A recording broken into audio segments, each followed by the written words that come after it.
following blog posts were made by 27-year-old Gerasim Yakovlev, documenting more info on the cancelled Noggin TV show Happy Appy and its creator, Freddrick Gorgote.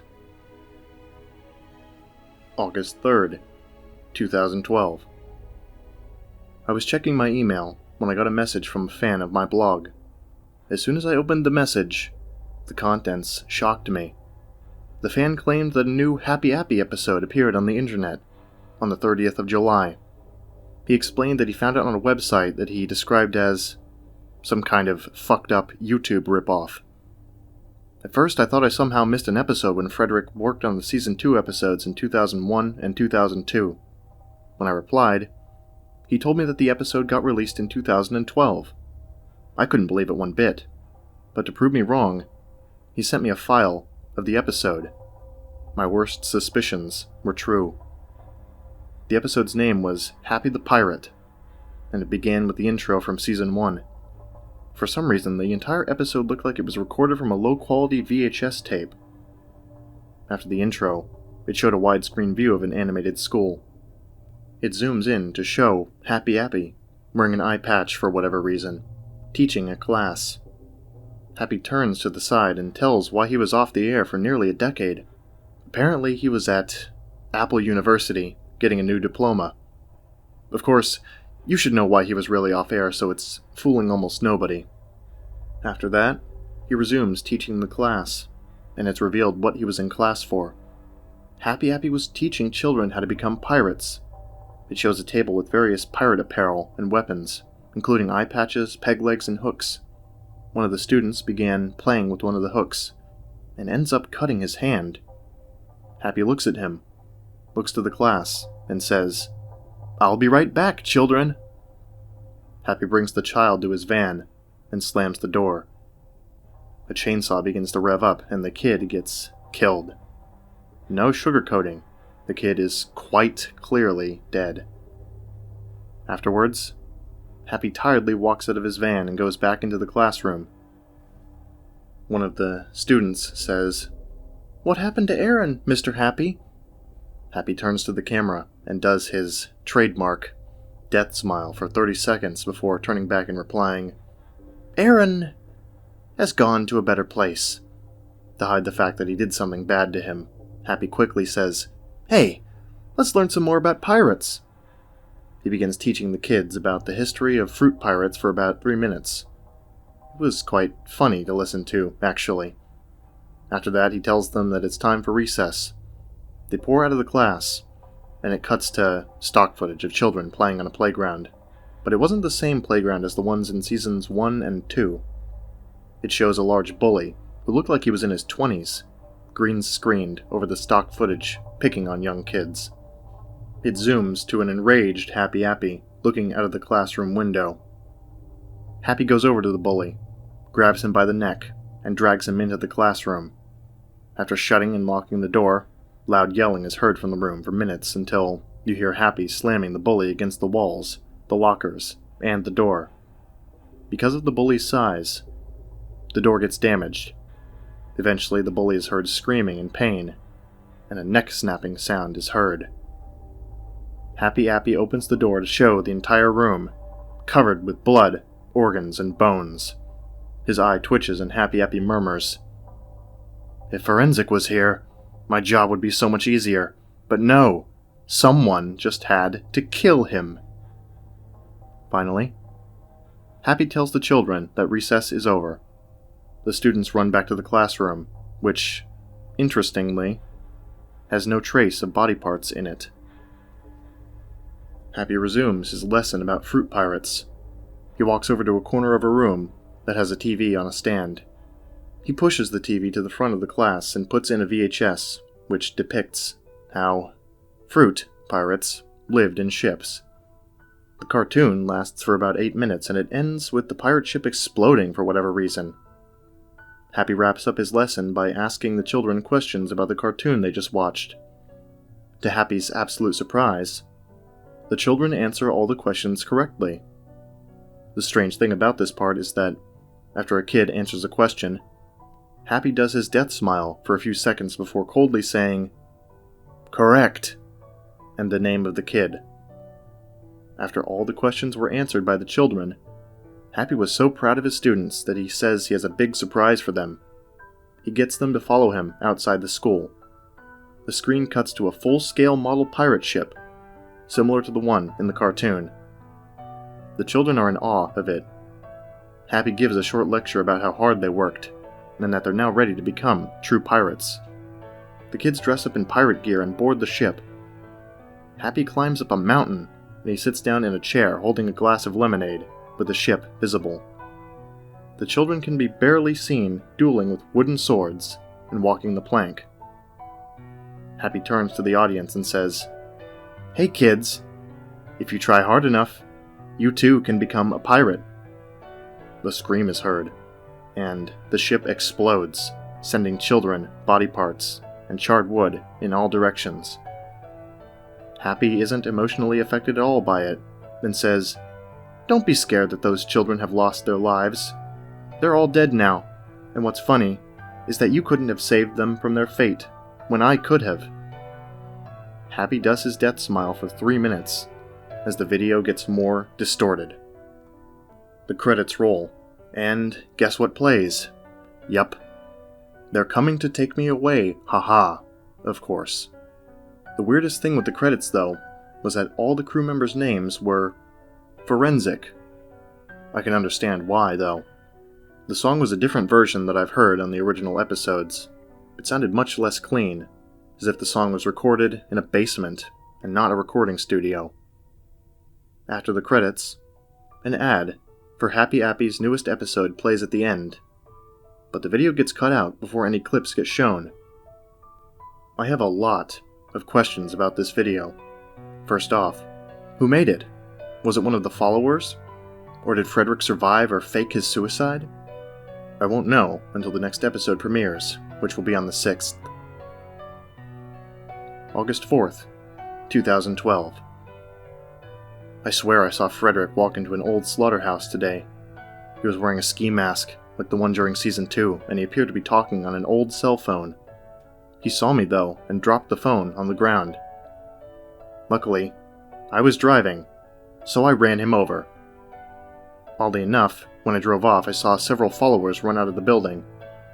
But do you want to know what's the worst thing I saw or heard of today?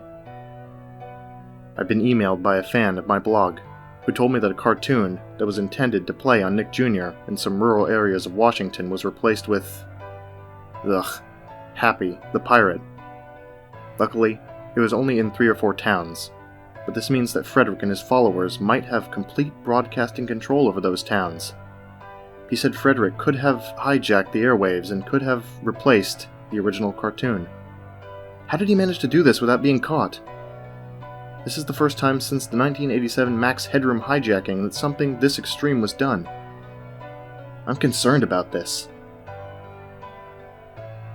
August 5th, 2012. Just a few hours ago, I got an email from the same person saying that he obtained a copy of the original production reel of Happy Appy.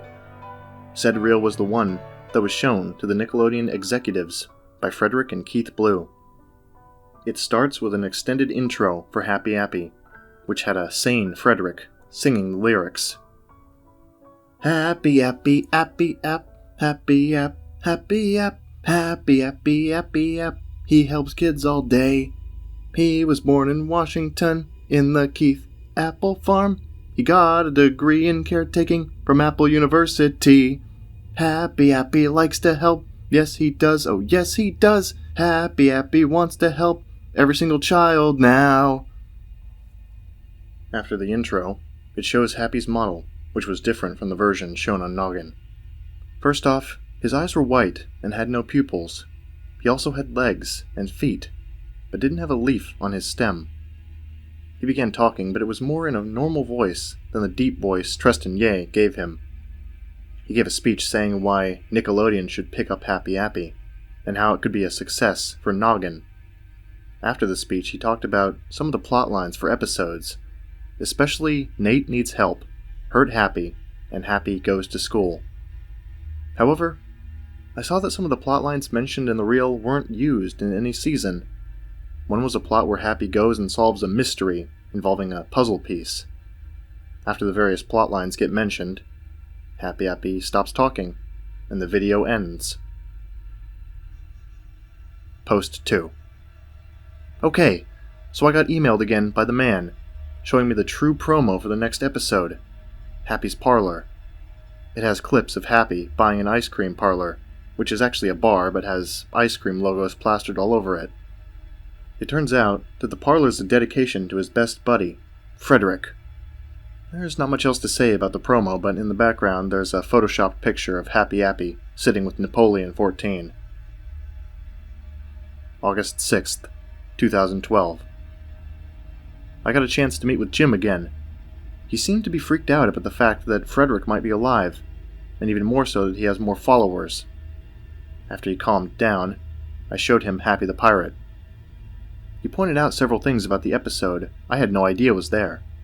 For instance, for a few seconds when Happy's doing his death smile after the explosion, the video distorts and cuts to a clip of a woman being hung by the legs over a well, with the followers surrounding her. I assume I missed that because I skipped over a minute of that scene. We drove over to the slaughterhouse, but when we went inside, there was only a note there. Well, did you miss me? I assume you thought I was dead. Well, you were wrong because I'd never kill myself. I assume you'd think that, though, because you're obviously slow enough to believe in anything that results in a happily ever after ending. While you were living your life peacefully thinking that I was dead, I managed to kidnap several criminals and people, and threatened to murder them if they didn't comply and become some of my followers. This way they'll never stop me and take me away. One of the people I kidnapped will be the centerfold of my greatest helping. Also, I tricked you, haha! This is not where I live. I only wanted to let you know that I'm alive. Freddrick, Gorgote. I'm getting sick of Happy Appy and Freddrick and his followers. August 7th, 2012. Today, I got sent the new episode, Happy's Parlor.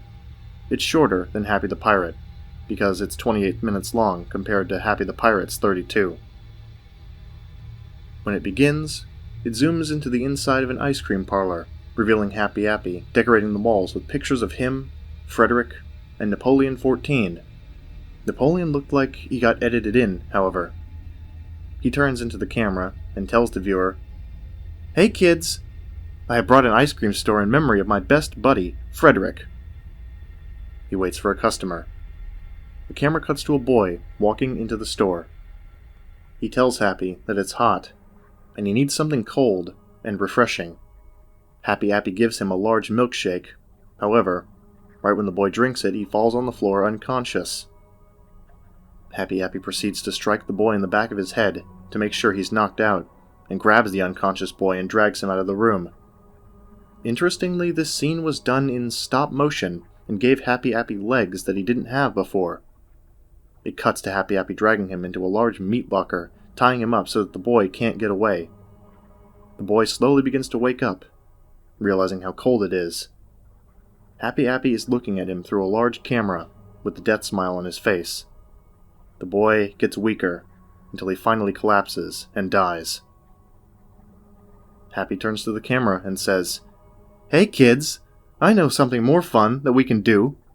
Let's go in my ice cream truck and give kids free ice cream."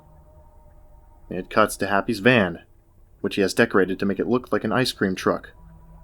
Happy Appy goes past a few houses, playing an ice cream jingle, which was the theme song, and a few kids come out of the house with money, screaming, "We want ice cream!"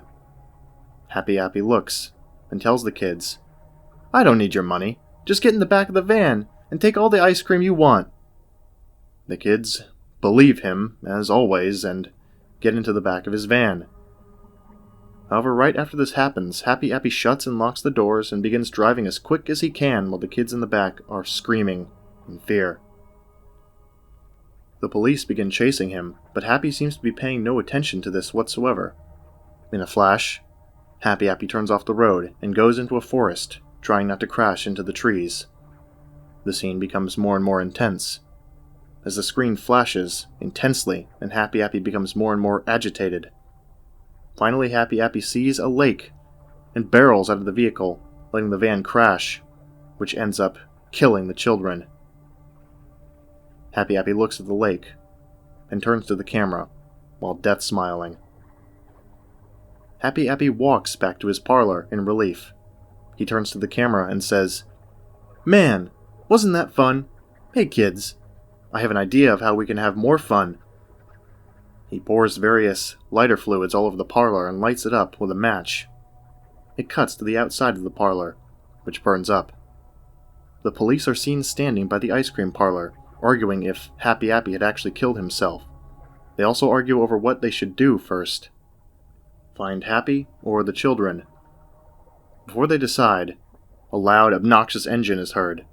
It cuts to Happy Appy in the rusted, wet van, which worked, for whatever reason. He revs up his engine and lunges at the officers, screaming, "This is for you, Freddrick!" The credits abruptly roll right before he hits the officers. Instead of, "They're coming to take me away, haha," the music was Revolution 9 played backwards again. During the credits, however, I saw something. There were 4 flashes at random times. I played the credits frame by frame, and what I found was that all 4 flashes were the same picture. A bunch of random letters pasted everywhere with Freddrick's trademark smile. Oh yeah, and the preview for the next episode. It's called Happy's Birthday, and in the promo some children are celebrating Happy Appy's birthday. The only thing really notable is that in the background you can see the smoking ruins of the ice cream parlor. August 10th, 2012. Hello, my fellow followers. I'm the one you call Freddrick Gorgote, the creator of your favorite television show, Happy Appy, and the reason Fright House Screamers ended so early. Gerasim Yakovlev is a dead man, for I am still alive. Did he really think I would die that easily, or is he just that naive? I would never stab my lovely knife down into my throat, but I assume Gerasim thinks so. Almost everyone related to Happy Appy is dead, and Gerasim, my stalker who knew way too much, is soon to meet the same fate. To prevent my arrest, I've gone under a new identity, which I won't tell you because you lot would report me to the cops. I've got a whole crew working on new Happy Appy episodes. Soon, they are to perish as well. It's almost too sad, but that isn't a problem for me. Seasons 3 and 4 have just been planned out, and there might just be a movie in the mix. Keep an eye out for me, Gerasim. You're going to need it. P.S. If you think I still live in that old blue house, think again. August 14th, 2012. Yes, I know about the August 10th post that Freddrick has made, but I'm not sure if he's still alive or one of his followers is acting as him. Either he or the follower used another keylogger, or he went on my blog when I was asleep again, which is unlikely. Today, I got Happy's birthday from the person who keeps sending me the videos. Happy's birthday starts with Happy Appy talking to the camera, saying, "Hey kids, it's my birthday today. I'm 32. And a kid says, "Happy birthday, Happy. Want to open your presents?" Happy does a death smile and says, "Sure." Happy Appy is seen in an arcade at a table decorated for his birthday, with a truckload of presents. The kids are handing the presents. During this scene, you can see the smoking ruins of the ice cream parlor. Happy excuses himself from the table. He talks to the camera outside, saying, "What these kids don't know is that I contribute to all but a few of the presents, and they're all things I can use with my friends to help children with. Doesn't that sound swell?" Happy goes back to the arcade and opens a package which had a knife in it. He sets it on the table, and a kid picks it up and swings it, knocking the cake off the table. Happy gets pissed off, so he says, "Hey kids, Billy and I are going to get another cake." Happy grabs Billy's hand and runs with him outside. Happy Appy and Billy run into the van, which was repaired for the most part. Few remnants of the ice cream truck can be seen, however. Happy gets a chainsaw and tries to mutilate Billy. Billy is heard screaming, and a guy who was drinking some soda goes over to the van. He opens the door, and Happy jams the chainsaw into the man's face, tearing it open. Happy drags the body of the guy in and kills Billy. A few minutes later, Happy goes back to his birthday party. and opens the rest of his presents. Happy says, "Who wants cake and ice cream?" And all the children yell, "Me!" Happy goes to his van and gets a marble cake with apples on it and puts it on the table. He lights the candles and the kids sing him happy birthday. Happy starts cutting slices of the cake and gives them to children. The children nearly eat the cake when one kid says, "Happy, what is the filling of this cake?" Happy worriedly says, "Strawberry!" And the child displays the marble cake with what looks like blood between the layers. It looked more like real strawberry filling, however. Happy says, "Children, give me a moment. Don't eat your cakes just yet." He runs off with the kid that asked him what the filling was. Happy hesitatingly says, "If you don't mention what the filling of the cake could be anymore, I'll let you play some arcade games." After this, he brings out 10 rolls of quarters. The kid takes the rolls and runs off. For a minute, the kid plays the various games in the arcade. He goes outside and finds a photo booth named Lenny Lemon's Photos. He goes into the booth and shuts the curtain. After pressing a few on-screen buttons, the kid is ready to take his photo when Happy Appy jumps out from the back and strangles him. Happy had set up his van to look like a photo booth. The booth begins to break apart, revealing Happy's van. The kid is heard screaming, and mutilation noises can be heard. The door slides open to show Happy doing his death smile, with body parts and blood everywhere. Happy goes back into the party room and says, "Now you can eat the cake." The kids eat their cakes and start to throw up. Happy Appy begins to smile as the kids keep puking until they fall unconscious. He drags all the children to his van and drove off. A long driving scene happens with Happy nearly falling asleep at the wheel, and Happy parks his van at his house. He drags the kids into his basement, and for the rest of the episode until the credits, he does that damn smile. The credits had no music, just heavy breathing by someone in a mask. It showed the promo for the next episode, Danny Returns. All it shows is a monologue by an older Danny explaining what Happy did many years ago. Off-screen, Happy Appy says, "Hey, Danny!" And the promo ends abruptly. August 15th, 2012. Today, I got a letter from the Otis Lens Factory, once famous for producing high-quality furniture for whatever reason. The envelope was heavily wrinkled and moldy, like it was stored in a safe for 100 years. After opening it, I found an undated letter telling me that my presence was required at the factory. Clearly, I had suspicions about this letter, so I researched the factory's history. It turns out that the Otis Lens Factory shut down in 1997 due to a fire, so either the letter was delivered extremely late or one of Freddrick's helpers is trying to lure me so that he or she could kill me. August 17th, 2012. I went to the Otis Lens Factory yesterday. Ever since the fire, it has become a very popular target for urban exploration in Aberdeen. Most of what remained inside the factory was stolen, save for the machines that made the furniture. After parking in what remained of the parking lot, I went inside the factory with a revolver and a flashlight. As soon as I said, "Is anyone in here?" I caught a glimpse of someone in a chair. I pointed my flashlight, and I instantly knew who was in the chair. It was Tristan Mike Drews. Unlike the bodies of Kevin, Tristan, and Miranda, his body wasn't horribly disfigured since the only visible knife mark was a deep one in his throat. In his hand was a CD, which meant one of two things. It was or wasn't a leaked episode. I took the CD, but I saw 2 red eyes and heard giddy laughter in the distance. I didn't feel like fighting one of the followers today, so I got out of the factory and drove home. While driving off, I saw at least 3 more followers, staring at me like they were the village of the damned. After getting home, I put the CD in a laptop that I had reformatted in case the disk held a virus. It was full of 100 or so notepad files, and a video. All of the notepad files were just gibberish, but the video was very interesting. It was about 66 minutes long, named Happy Appy Episode Creation 2.wmv, and starts with the forensic mask staring at the camera for about 15 minutes.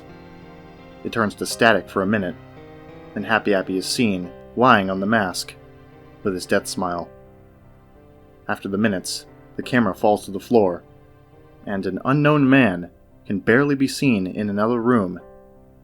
He picks up the camera and holds it to his face and says, "Hello there, I'm Freddrick Gorgote, the owner of my little group. Today, I'm going to show you how we're making the newest episode, Danny Returns." He goes into a basement, which is massive, holding several blue screen sets. In the middle, a man is tied up in a chair, with duct tape in his mouth. He walks up to him and removes the duct tape. Freddrick says, "This nice man here is Ray Balya, or Danny, if you prefer." Danny says, "I hope you all burn in hell.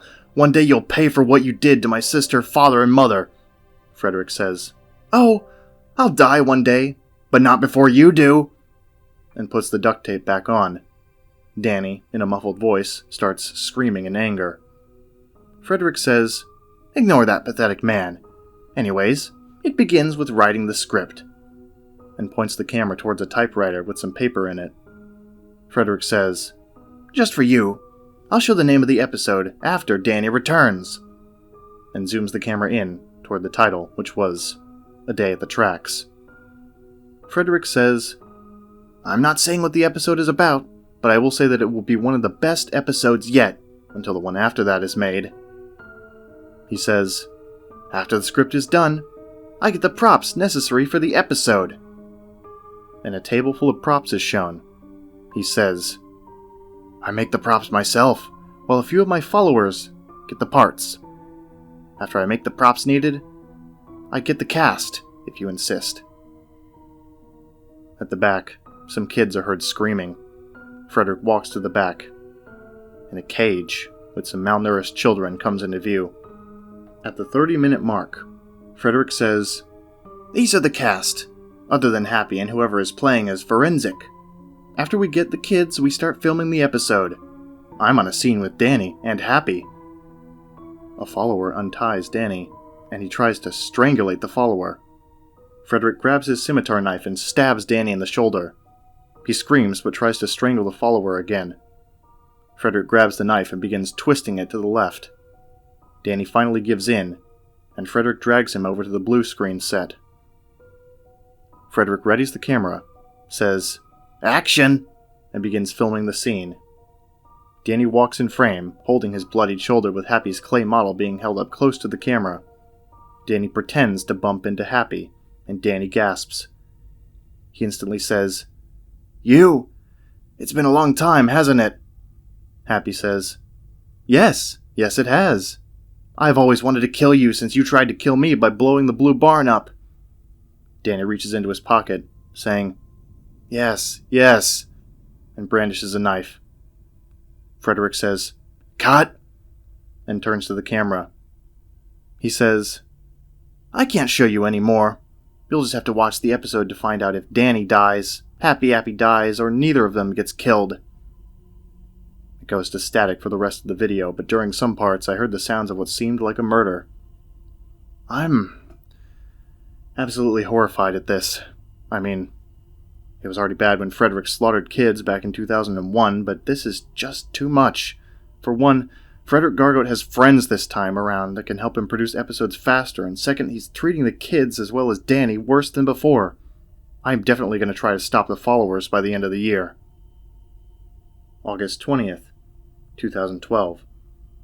So I looked at the hanging clip in Happy the Pirate, and I found out that the woman who was being hung was actually Jenny from Season 2. How do I know this? Because I found the full 10-minute video of her being murdered on a private live leak video. It's in the same VHS quality of Happy the Pirate. The video was sickening because after she's knocked out and hung by her legs on a pole, Freddrick makes a long speech about how insignificant death and women are, while all the followers listen. After the speech, her body is set on fire, and she wakes up. She screams in agony for a few minutes until she finally dies. One of the followers puts out the fire on her body and cuts her head off with Freddrick's knife. Finally, they all cut her head open and eat parts of her brain. This goes on for a couple of minutes, but it felt like an hour. The entire thing looked like a cult gathering. Everything about the video was just awful. I really need to stop this thing before it progresses to the point where my entire family is dead. Also, I heard that Newport was promoted to the rank of sergeant. Good for him.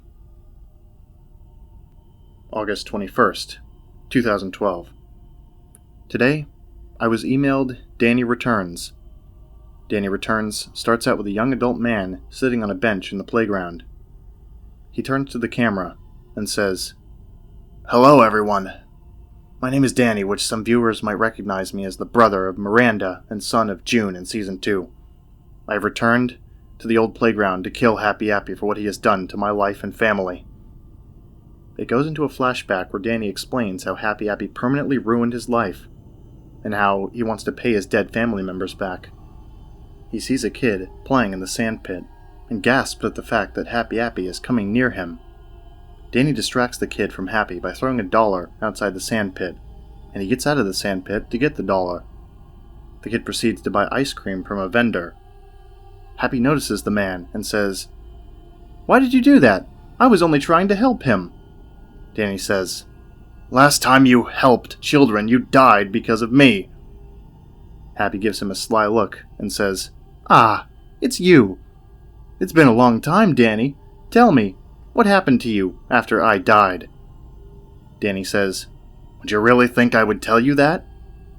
Happy brings out a red-hot fire poker, says, "Yes," and stabs Danny in the arm. Danny screams in pain and clutches his shoulder. Happy starts stabbing Danny repeatedly, and it cuts to a police officer watching Happy Appy stab Danny. He spits out his coffee and turns the sirens on. Happy looks to the side, says, "Damn," and cheerfully adds, "You're lucky you're still alive, Danny. If it wasn't for the police, I would have had my way." Happy runs to his van and drives off, with the police car chasing him. It cuts to Happy on a freeway on his van, with the subtitle, "1 hour later, present." The inside of the van actually looked normal for once. There was no blood, organs, paintings of roses or knives or saws. I wonder why it's clean this time. Happy goes to his house, but notices smoke coming from where his house was. Worriedly, he parks his car and notices that his house was burned down. Happy is infuriated and finds a note on the ground saying that Danny set his house on fire in revenge for what Happy did to him. Happy finally snaps and runs to his van, driving off to the playground.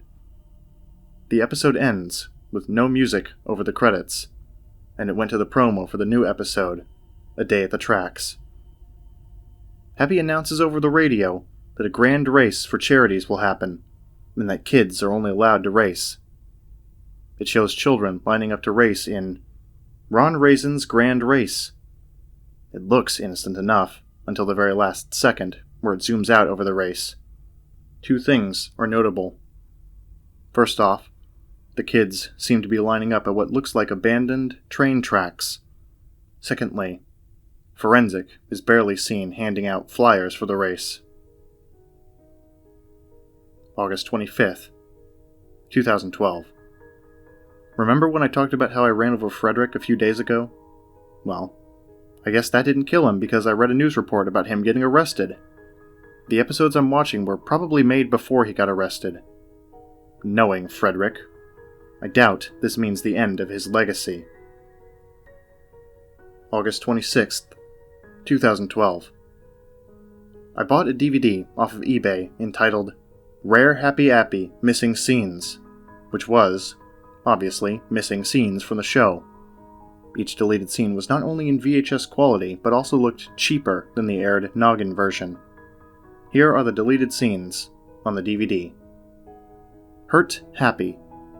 Happy breaks his stick, as usual, but instead of him saying, "Oh no, I hurt my stick," in the original version, it's much more unnerving, with Happy yelling and screaming more. Nate needs help. Happy uses the knife that Nate cut himself with to stab a bully in the head who was picking on a group of 8-year-olds. The towers. The kid who was crushed under the rubble is shown for a lot longer, around 5 minutes, and eventually the scene ends with him passing out due to the thick air. Happy in space. Happy returns to Earth and writes a book about his experiences on the shuttle and the ISS. Freddrick is shown for the first time on the show, congratulating Happy Appy for being the first apple in space. Hospital doctor. The nurse calls the police on Happy, but is shot in the back of the head by Freddrick, who happens to see this. Happy's parlor. A clay banana puppet is kidnapped and killed off-screen. After this, Happy walks back in with a yellow ice cream cone and takes a bite out of it. These scenes are very interesting. As for the out-of-place deleted scenes in Hurt Happy and Nate Needs Help, I can safely assume they were created by Freddrick, and not by the original cast. August 27th, 2012. Today, I watched A Day at the Tracks. It begins with Happy Appy saying, "Hey kids, your old pal, Happy Appy, is going to host a race tomorrow." It cuts to Happy near a mountainside, setting up various decor for the race. He says that the race is for kids only and costs $1 to get in. After that, Freddrick walks in and says, "Hello there, Happy. Did you miss me? I sure missed you. Anyways, did you want me to hand out flyers for this race?" Happy agrees, and Freddrick is seen giving people flyers for 2 minutes. He does various techniques to get people to join the race. Freddrick staples flyers to telephone poles, hands out flyers on the street, and puts the flyers in people's mailboxes. Interestingly, some of the shots have Freddrick badly green-screened on black and white 1960s footage. It cuts to a day later, where a few kids come to Happy's race. They get dressed in racing outfits and stand on the starting line. Happy Appy is seen in a dressing room, getting dressed in a mascot costume. He says, "I'm dressing up as Ron Raisin so that the kids won't realize that I'm hosting it." After that, more kids come and join Happy's race. A raisin puppet walks up to a stand and checks the microphone. And after that, he says, "Welcome! Welcome to Ron Raisin's Grand Race. Make sure you grab a map and a bottle of water for this race, as it will be long, but rewarding." The children go to a stand run by a man who looks like Mervyn Peyton, and they take a bottle of water and a map each. After that, Ron says, "Now, whoever is in first place in the race will get a prize of $1,000. The second place winner gets $500, third place gets $250, and everyone else will get $10. The kids cheer, and Ron says, "On your mark, get set, go!" And the kids run down the tracks. A bunch of stock footage of kids running and or walking plays. When all the racers are gone, Ron unzips himself, and Happy starts laughing insanely. After throwing the Ron Raisin costume to the side, Happy says, "What the kids don't know is that at a certain point in the race, there will be a long, dark tunnel. My friends' followers will be in that tunnel, waiting to kill them all. If that doesn't stop them, the water will surely get them." He proceeds to walk off screen, but comes back and says, "What? Did you expect me to have a train mow them down?"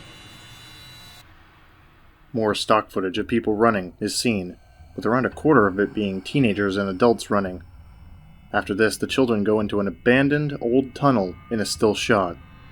After a minute, some children start screaming, and the cutting of flesh is barely heard. Suddenly, the scene goes absolutely batshit insane. Kids are screaming as various unknown people are killing them. Some cry for their parents, and others try to push whoever is killing them away. And let's not forget that there were the noises. And, dear God, the noises were the worst part, ranging from knives cutting flesh to organs being violently ripped out, to blood being spilt on a rocky dirt floor. After minutes, though, the screams and murderous noises fall silent. It goes to the other end, where one kid is seen running away from the tunnel, screaming and crying. As he gets closer to the camera, it's clear that the kid had obtained a few cut marks and bloodstains on his body. He runs to the finish line, where Ron says, "Well done! You won the race, and for that, you get your $1,000. But you look very injured, so how about I patch you up first before you take the money?" The kid nods, and Ron slowly takes him to a large shack with a rusty sign that says, "Happy Appy Clinic." After a few moments, though, the kid is seen screaming again. Happy Appy begins to kill him, and the credits play. The song was an obnoxious snare and nothing more. The promo for the next episode was weird, to say the least. It was called Happy Makes a Movie, and began with Happy saying, "Hey kids, I'm making a movie." Happy begins to make a tree house, a follower slicing someone's throat, Happy playing the bongos, singing a song in German, and a zoom-in of a fake propaganda poster with Napoleon 14 in it. August 28th, 2012. Apparently there was a deleted scene from A Day at the Tracks that could be the beginning of Happy Makes a Movie. After the scene where Happy kills the winner of the race, he exits the shack with all the money he planned to give to the winning children. Happy goes to a movie director, who is obviously a child, and puts the money on his desk. Happy tells him that he wants the director to help him create a horror movie. The director thinks about it and asks where the script is. Happy does his death smile and proceeds to murder him off-screen. After this, Happy Appy exits the room, carrying a wagon full of money bags. I don't know why Freddrick deleted the scene. Maybe it made the episode too long, or maybe he liked how the episode ended. For he's a very sick fuck. August 31st, 2012. Jim Forrester has just emailed me 3 things that he just found that are related to Happy Appy and or Freddrick Gorgote. A few days back, he called the Tsunami Hotline in Episode 4. Sometime during the only time I called it, and when I got Happy the Pirate, the line must have gone out of service, since he heard the "Your call could not be completed" recording. However, according to Jim, the quality of the recording was so distorted that it sounded like an Irishman was dying. The second thing he found was that a man was killed by a van in a hit-and-run in Corpus Christi, Texas. It doesn't sound noteworthy unless it involved an employee or Freddrick, but there were 3 facts about this murder that I felt it needed a mention on this blog. The first fact was that the man was Nate, from Nate Needs Help. How do I know this? When Nate was killed, he was 5 days after turning 20, which means Nate was around 6 when he starred in Happy Appy. The news article had a photo that showed him on his 6th birthday.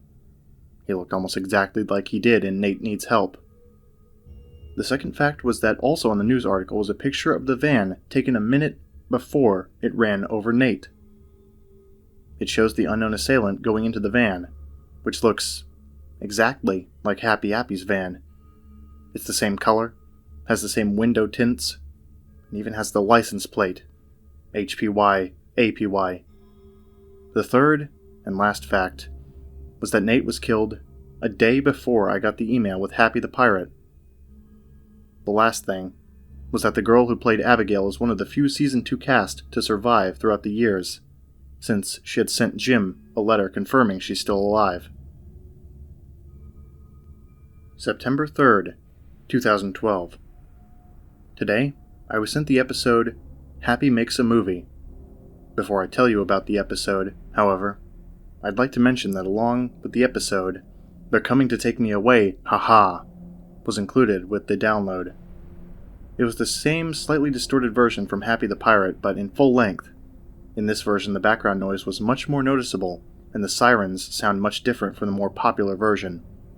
It's as if this was a rough draft of the song, which, if so, I wonder how it was obtained. Knowing how obsessed Freddrick is, I wouldn't be surprised that he stole it from a vault, or even from the original person who created the song. The episode begins with Happy Appy at an animated movie studio. Some clay fruit puppets are in the background, setting up what appears to be a horror movie set. Happy turns to the camera and says, "Hello, children! Your old pal, Happy Appy, is making a movie today. It will be called Children of Disease." He goes on about the plot. An insane man goes around killing children that have been deemed as a disease by the killer. It must have been inspired by Freddrick. He films the first scene, where a newsperson talks about a serial killer who murders children. After that, Happy begins to film the first murder scene. He tells everyone but the kid, who would be in the scene, to go away. Even though he said it very suspiciously, the crew members, who are, of course, children, leave the studio. Happy talks to the kid, whose name was Andrew, about how he's going to be a star in a very popular movie. Andrew is seen walking in a forest set, wielding a flashlight. All of a sudden, Freddrick jumps from the side and stabs the kid. What followed was another snuff film scene, but this time it was, thankfully, quick, in almost 2 minutes. After that, Happy turns to the camera, blood on his face, and gives a death smile for a minute before he tells the crew to come back in. The crew walks in, and Happy is shown cleaning up the bloodstains of the kid. When a crewman asks what happened, Happy says, "Oh, I'm just cleaning up the remains of a blood pack."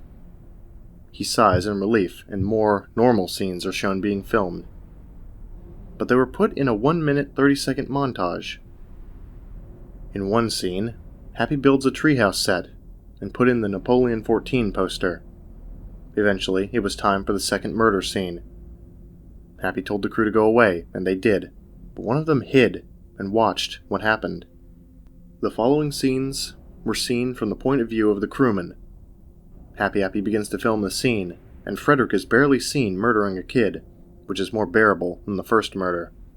After a minute, though, it zooms into Freddrick, and you can see the murder in more detail. Plus, it's longer than the first one, at 4 minutes. After that, the crewman gasps, and Happy says, "I hear you!" It cuts to the outside of the studio, where the crew members are discussing how Happy Appy could be mentally unstable.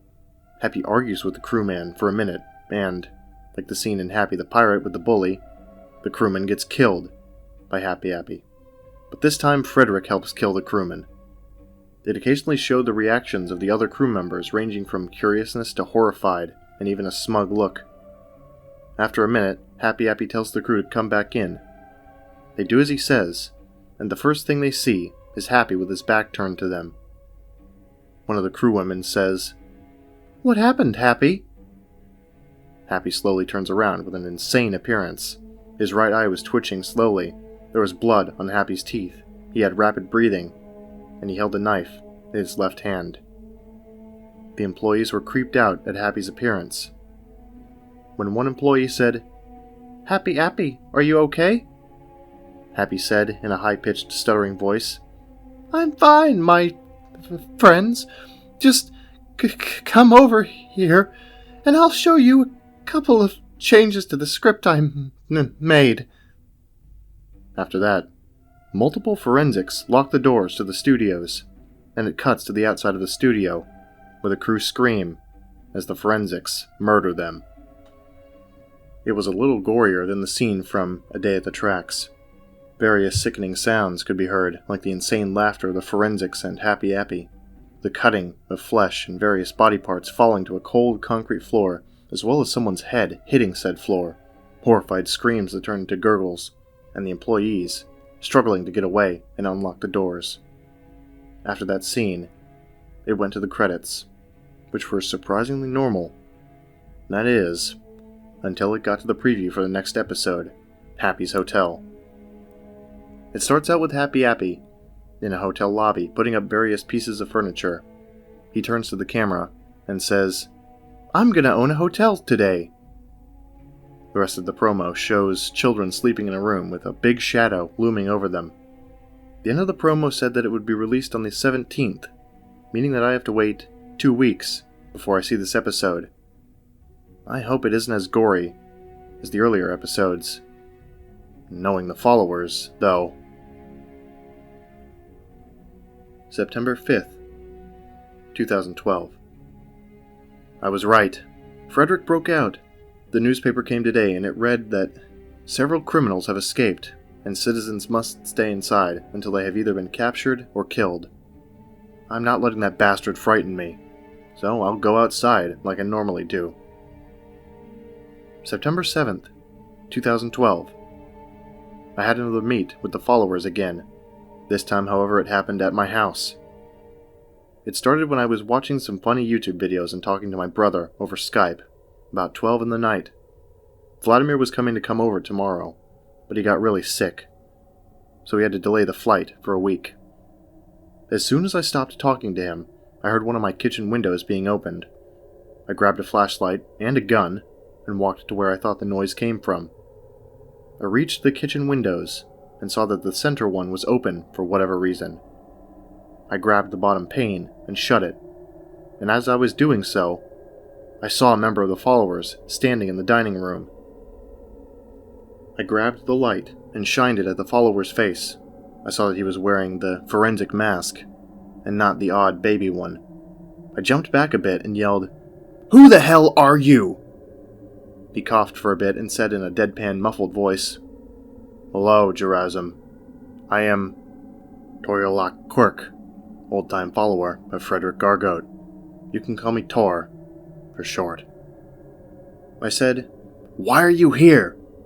He chuckled, coughed some more, and replied, "I'm here to warn you about your fate if you keep researching Happy Appy."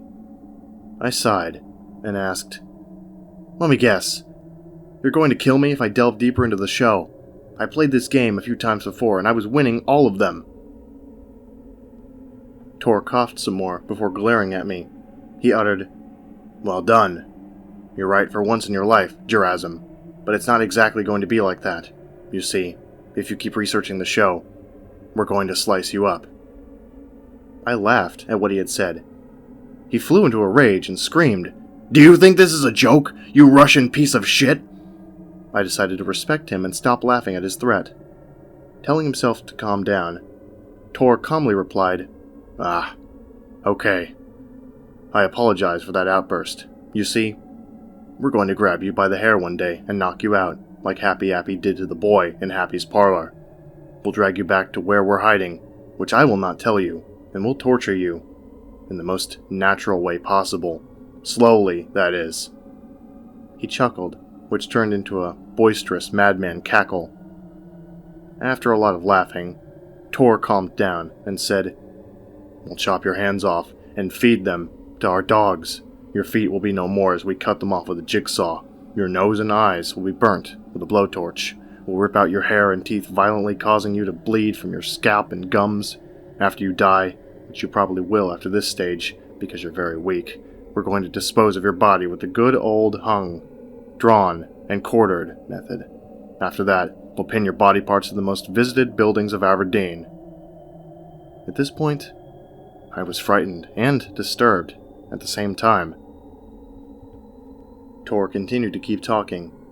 "After that, we'll mail some of your body parts to your family.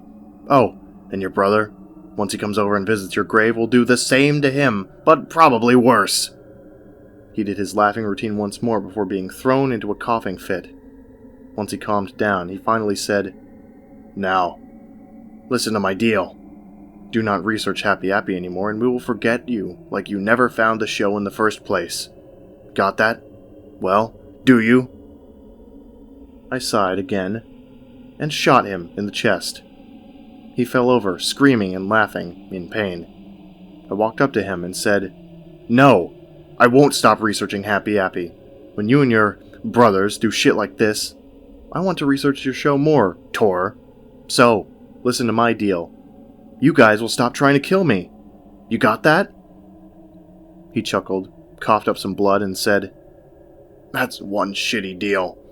When Freddrick hears about this, he'll spend less time filming episodes and more time sending us after you, as well as killing children.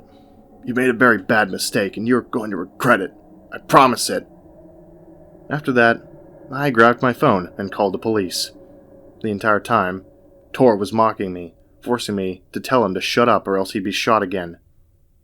The police finally came and took Tor away, and I spoke to Sergeant Newport for about 10 or 12 minutes about the followers. I'm working with him to stop them once and for all. There's only one problem. We don't know where they are, so until Tor cops up some evidence, it's a mystery to us. At the very least, I have some strong physical evidence to show Newport that Freddrick and his followers do, in fact, exist. September 10th, 2012. On the 9th, I got a call from Jim Forrester. He had read my post about the meeting with Tor Quirk, and said that he was trying to find more facts about Happy Appy that would help me find out where Freddrick was hiding. He continued that I should go back to the Otis Lens Factory and the John Wilkinson summer camp to see if there were any pieces of evidence that would lead me to where Freddrick is. Tomorrow, I'm going to go back to the Otis Lens Factory and see if I can find any more evidence. Soon after that, I will go to the summer camp and do the same thing. September 11th, 2012. Today, I went back to the Otis Lens Factory. Before you ask, I did find some evidence. I took the same road I had taken on August 17th to get to the factory. As I reached the old parking lot, I parked my car in the space that was closest to the double doors. The reason is that if there was a follower there, I could get to my car quicker and not have to run across the parking lot. Grabbing the flashlight and gun from my meet with Tor, as well as a notebook and pen for when I found any evidence, I went into the factory. Instantly, I saw that it wasn't the same as the first time I went there. Tristan Drew's dead body wasn't there, but the chair was. Also, one of the large machines near the back was missing. As I left the room where I found Tristan, I found myself inside the room where the employees built the furniture. The conveyor belt was still there, as was some of the tools, but the room was empty otherwise. I went into the room right next to it. The conveyor belt continued, but since there were old, dirty cardboard boxes on the ground, I knew that this was the packaging room. The room next to it was where they shipped the furniture to various retailers. The belt finally stopped, and next to it there was an intact box of furniture made by the factory. It was covered with dirt, but I dusted it off and found that the box contained a chair. I proceeded to open the box, but I did it away from me, as if this was a trap made by Freddrick or one of his followers. After dumping the contents, I found out that the box, anticlimactically, contained nothing more than the parts of a chair. I went back to the main room to see if I could find any evidence. To the right was a door leading to the offices of the owners of the factory. The door was locked, so I had to destroy the lock with the tools in the furniture assembly room. When I did, I had to go up a staircase before I reached the hallway where the owners' offices were. There were 2 on the left side, while there were 3 on the right side. I chose the first office on the right, Travers Grayville's office, because I was closer to it than the others. I opened the door and looked inside. Because the door to the offices was locked, there were very few items missing inside. There was nothing in there that looked suspicious, so I closed the door. Heidi Elliott's office was the same, as was Kyler Cottrill's and Bryce Teal's. Finally, I got to the office of Otis Lens, the owner of the factory. As soon as I got into his room, I heard someone walking. I shined the flashlight to where I thought the noise came from and saw someone dressed in forensics clothing run towards the window. He was about to jump when he turned his head toward me and nodded. He jumped out of the window and landed on the roof of another building nearby. Knowing that a follower of Freddrick had messed with this room, I started looking around the room for any evidence. The first place I checked was the bookcase near Otis's desk, since that was the easiest place to hide something. The books were all neatly placed together, albeit beginning to rot, until I got to the bottom row. There I saw that a few books were sticking out from the rest. I took those books out and found a note. Unfolding it, I saw that the paper not only had 2 veteran followers of Freddrick, Milton Barrett and Mervyn Payton, but it had a new one, Kit Niles. Stuffing the note into my pocket, I checked Otis's desk for more evidence. I started with the smaller drawers and worked my way up to the big one. Each drawer had nothing in it, except for the largest one. When I pulled the large drawer out, a rolled-up note came into my view. Unfurling it, I read the contents. Freddrick, I'm now at the Otis Lens Factory. Since Gerasim is coming to look for evidence and possibly break into our hideout with the police, I'm going to put a note to not waste his time here. After I come back, I'll talk to you about the John Wilkinson summer camp. Sincerely, Milton Barrett. Now that I know that Milton was the man who was in the office, I left the factory, since the evidence I got from the desk and bookshelf was enough to help the police in some way. As I was starting my car, I looked to the side and saw Milton still on the roof of the building that he jumped on. After turning his head, he proceeded to point at me. I drove out of the parking lot and looked back. There were 3 other members hiding in the bushes, ready to kill me if I had parked further away. I didn't go straight home, however. Stopping at the police station, I barely managed to talk to Newport, who had ended his shift a few minutes ago. After talking to him for a while, I showed and explained the letter and note, which freaked him out. Quickly, Newport said that he and another officer, Ford Faulkner, would go over to the factory tomorrow to find any more evidence. I guess I'll wait until they dig up more evidence. Also, I guess Tor died in jail of his gunshot wound. September 14th, 2012. I got an email from Newport today. He said that even though he didn't find a follower, he did find 2 more pieces of evidence. The first was a glove that might have belonged to Milton when he jumped away from the building, and the second was a torn jacket in the packaging room. Since the gloves do not have a serial number or tag on them, Newport and Faulkner are going to trace the jacket's serial number to whoever bought it, and see if they can make a new advancement. September 16th, 2012. Alright, before I go into what happened today, I'm going to tell a couple of things. 1. They found who owned the jacket, and it wasn't Freddrick or Tor. It actually belonged to Ray Ballia. I'm not sure why his jacket would be there, unless that would be impossible. Anyways, the second thing is that I went to the John Wilkinson summer camp for clues, and yes, I did find some clues. But maybe one too many. Around 11 p.m., I got in my car and drove to where I had entered the summer camp. After taking my gun and flashlight from the back seat, I got out of the car and followed the trail. There were no tracks in the mud, other than the footprints that I had made last year, which meant that no one had been to it since. As I went up the path, my light shined on the old sign, which was entirely covered with red spray paint for whatever reason.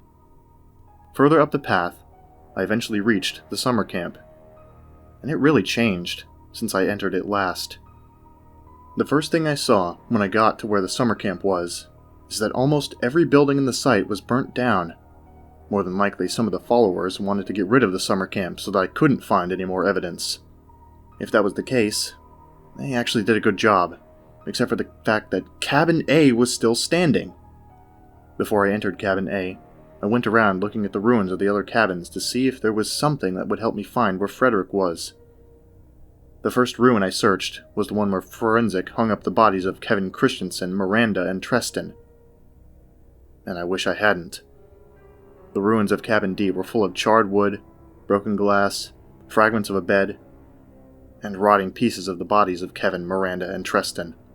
The stench made my eyes water, so after a minute I stopped searching for evidence in Cabin D's wreckage. Cabin B and C had no evidence whatsoever, so I was left with Cabin A. When I tried to open the door, it wouldn't budge, so I looked into the cabin. Although it was dark, I could see that someone had put a bed in front of the door so that no one could get in. I grabbed a piece of burnt wood, smashed the window out, and climbed into the room. I reached for the light switch, but as soon as I was about to turn it on, I heard someone shouting at me, "Do not turn the light on, Gerasim!" The room went silent for a moment. I said, "Why not?" The voice said, "Because if you do, all of us in the room will kill you." I froze, still, and said, "Well, can I at least shine a flashlight on you?" The voice said, "Yes, there you will see how many of us are in this room before we tear you apart." I got the flashlight and shined it at the other side of the room. Instantly, I stumbled back. In the same room as me were 9 followers, each armed with various knives, scalpels, and axes. One follower was wearing the babyface mask, while another wore a blood-stained shirt. The leader of the group stepped forward and said, "Now, since you killed our friend Tor, we're gonna rip you apart now." I proceeded to say, "Listen, you skinny little motherfuckers, You're all moronic! Your attempts to kill me will only result in you being arrested. Eventually, the leader said, We're gonna do it anyways. The police will never find us. Ever. Smiling, I responded, Well, good luck keeping that promise. 4 followers tried to grab me, but by the time they reached where I was at, I was already out of the window and running back to my car. I could hear the leader saying, Get Gerasim, now! As well as other followers screaming insults and laughing like a girl. They chanted things like, We're gonna get you, and For Freddrick! I managed to reach the sign before one follower tried to slice my head off with his axe. I shot at him in his chest, and he fell to the ground, laughing. Eventually I reached the car and drove off. They chased my car for a while until I got on the main road. I looked back and saw them skulking back into the woods. I parked my car in the garage and called the police. After a few minutes, the police came over. I told Newport and Faulkner about the followers in the summer camp and the injured follower on the dirt path. They replied that they would arrest the injured follower, investigate the remains of Cabin A for evidence, demolish the remains of the summer camp, and use their hounds to try to track down some of the followers. After leaving, I went into my house and told you about this near-death experience just now. September 17th, 2012. The episode didn't come today, if you're wondering. However, I do have some more information on the followers. First off, the man who I shot turned out to be Lee Jacobson, a newer member of the followers. Secondly, although they lost the scent of the followers, the police did find a few pieces of evidence in Cabin A. They found a dropped knife, a note which I will post, and strangely enough, a copy of Season 2 of Happy Appy. Faulkner gave me the note and the disc a couple of hours ago. Knowing the followers, I got out the laptop I used for the second Happy Appy creation video and put the disc in. The contents of the disc were, unsurprisingly, videos of Happy Appy episodes. When I tried to click on one, the computer froze and I had to force a shutdown. When the computer booted, I learned the disc had a virus that permanently damaged the hard drive. After replacing the hard drive and reinstalling Windows, I read the note. To Gerasim, you should know that we are watching you when you sleep, buy groceries, research our show, and go to places related to us. One day when you least expect it, one of our followers will emerge from the shadows and knock you out. He or she will go and take you away to our hideout that I shall not mention because we like seeing you try to find out where we are. After that, we'll torture you, oh yes!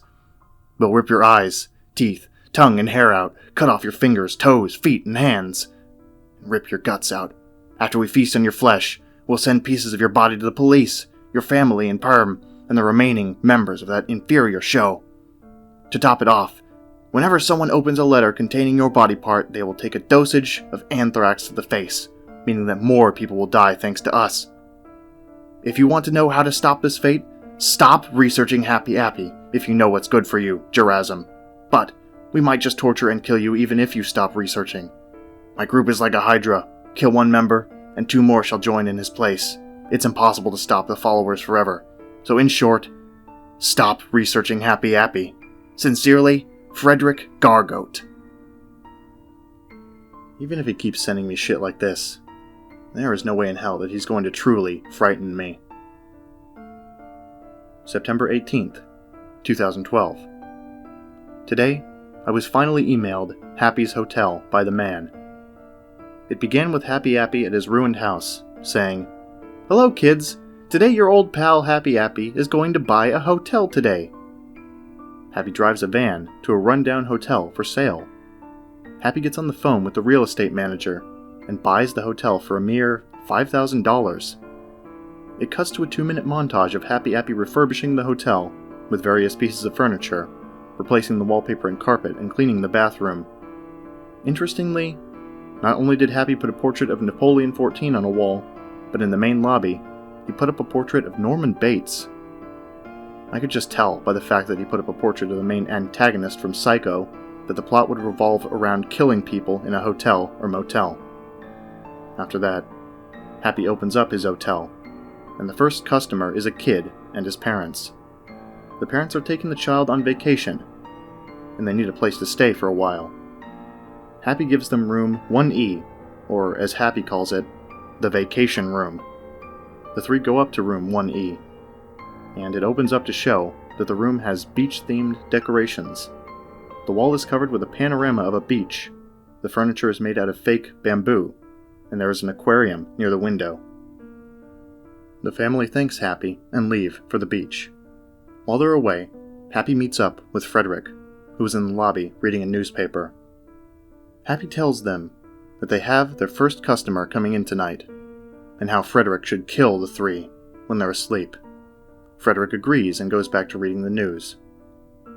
It cuts to the following night, where the family is sleeping in their bed. Freddrick is seen looming over the three. He proceeds to lean over the bed, grab his scimitar knife, and quickly slices their throats. After this, Happy does a death smile as Freddrick starts cutting up the family off screen. After a few minutes, Freddrick exits the room with a bloody trash bag, goes to the basement, and puts the bag in a metal trash can. 3 days pass, and it's revealed that Happy and Freddrick had killed 7 more people and stole the victims' money to buy more torture tools.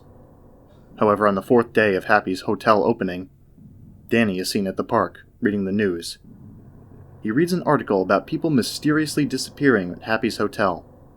Danny is shocked, so he drops the newspaper and storms over to Happy's hotel. He throws the door open and slams his hands on the desk where Happy is at, screaming, "Why are you killing people?" Happy gives a death smile and says, "Because it's fun to see them scream, Danny."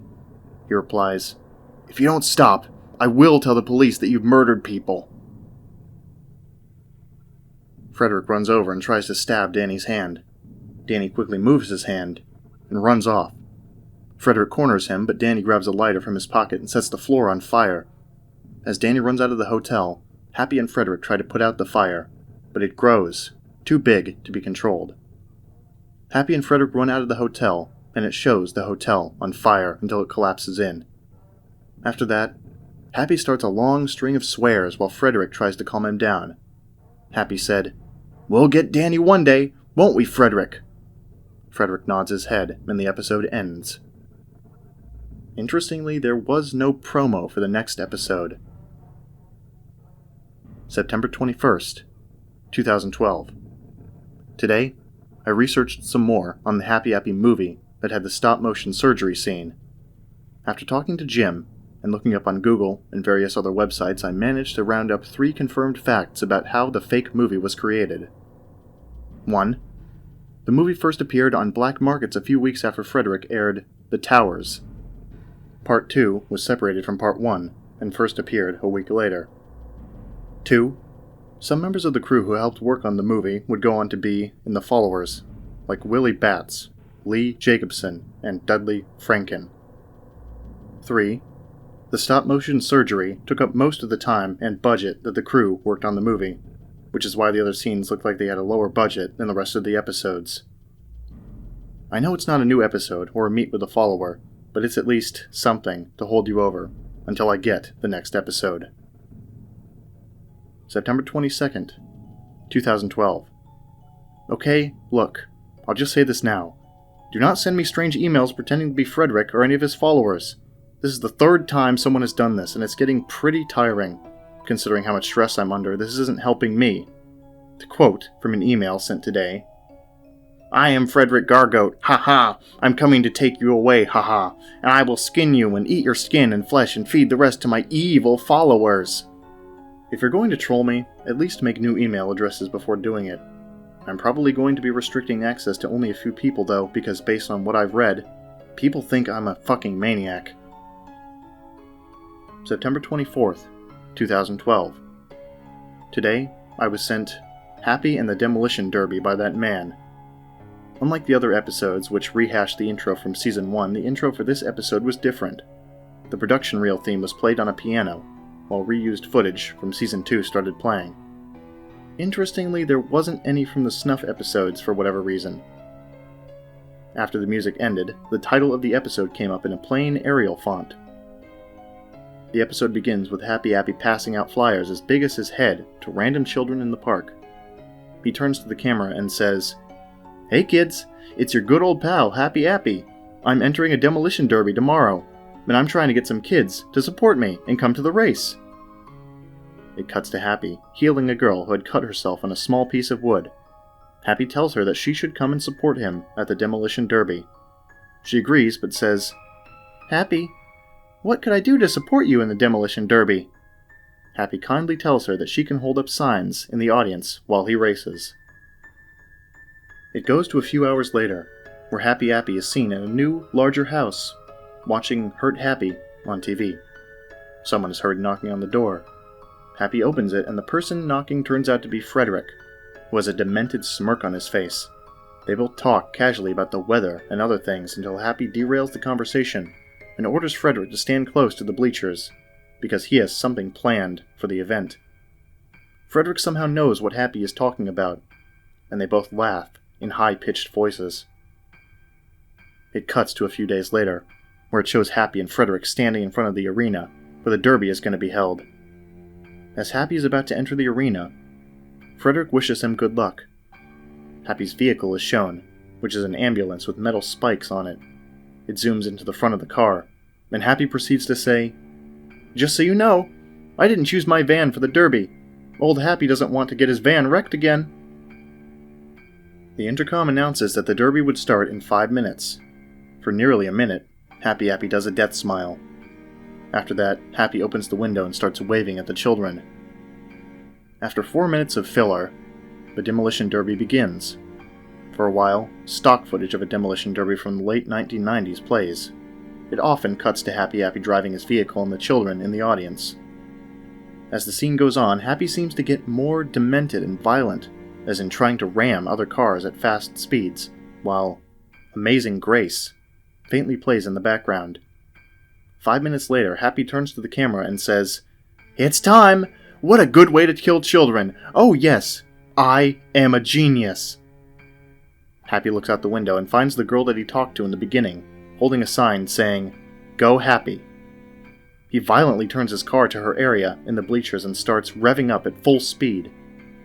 Soon he begins running over all the people in the audience, especially the children. A lot of children run off from Happy's ambulance, but several followers block the exits in the area, helping Happy run them over.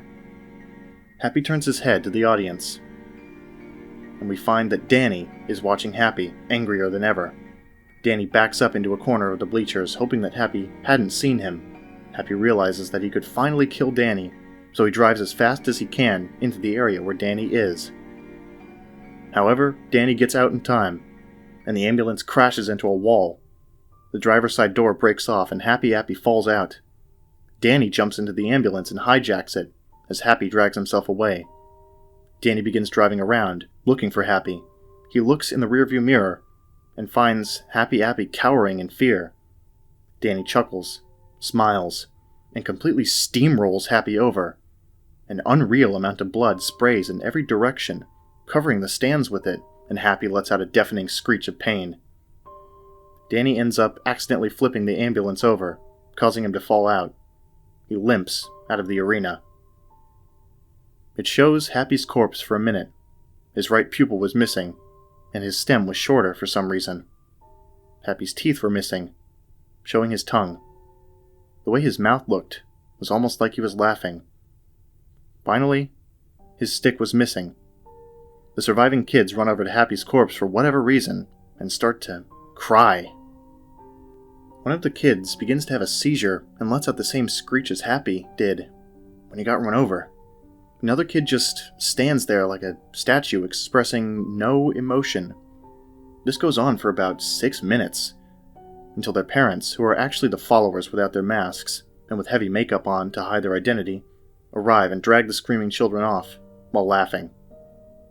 At night, it cuts to the arena again, where Freddrick lights up Happy's body. Freddrick is wearing a different costume this time, consisting of a gray long coat, a bulletproof vest, a fedora, a belt with FG on it, and gray pants and boots. He still wears the mask though, but only the facial portion is being worn. While Happy's corpse burns, Freddrick and his followers start dancing around Happy's burning body while singing some sort of folk song. The dead children are still visible, and a few police sirens can be heard. Interestingly, another Happy Appy walks in, with white eyes this time. He proceeds to remark one of the strangest lines in the series. It's funny to see that those people think that they can just kill a clay puppet. Sadly, anyone can rebuild one and bring life into it. It really never gets old, does it, Mervyn? It zooms to Mervyn, who nods, and the dead Happy starts to float. The credits are the same, but nothing plays over the credits. Oddly enough, after the credits, instead of the promo, it shows the making of the episode, which is 21 minutes long, making the episode last for 51 minutes. September 26th, 2012. Oh, great. Freddrick has left yet another unfinished post in my drafts. It reads as below, and ends mid-sentence. Gerasim, you have no idea what I'm going to do to you. I've been particularly busy these past few months making brand new Happy Appy episodes for the black market. However, I thought that I should be focusing on killing you, not making new episodes. My followers are useless. I'll probably kill them late. It appears that I must have woken up once again before he finished the post. December 4th, 2012. I haven't been on the blog in 3 months and 1 day due to more family-related matters. Vladimir still hasn't come over, and one of my friends from school was killed in a car accident, which wasn't caused by another person. Thankfully, I didn't see Freddrick on my hiatus. However, he did leave one more text file on my computer, under the file name warning_Freddy_Rick.txt.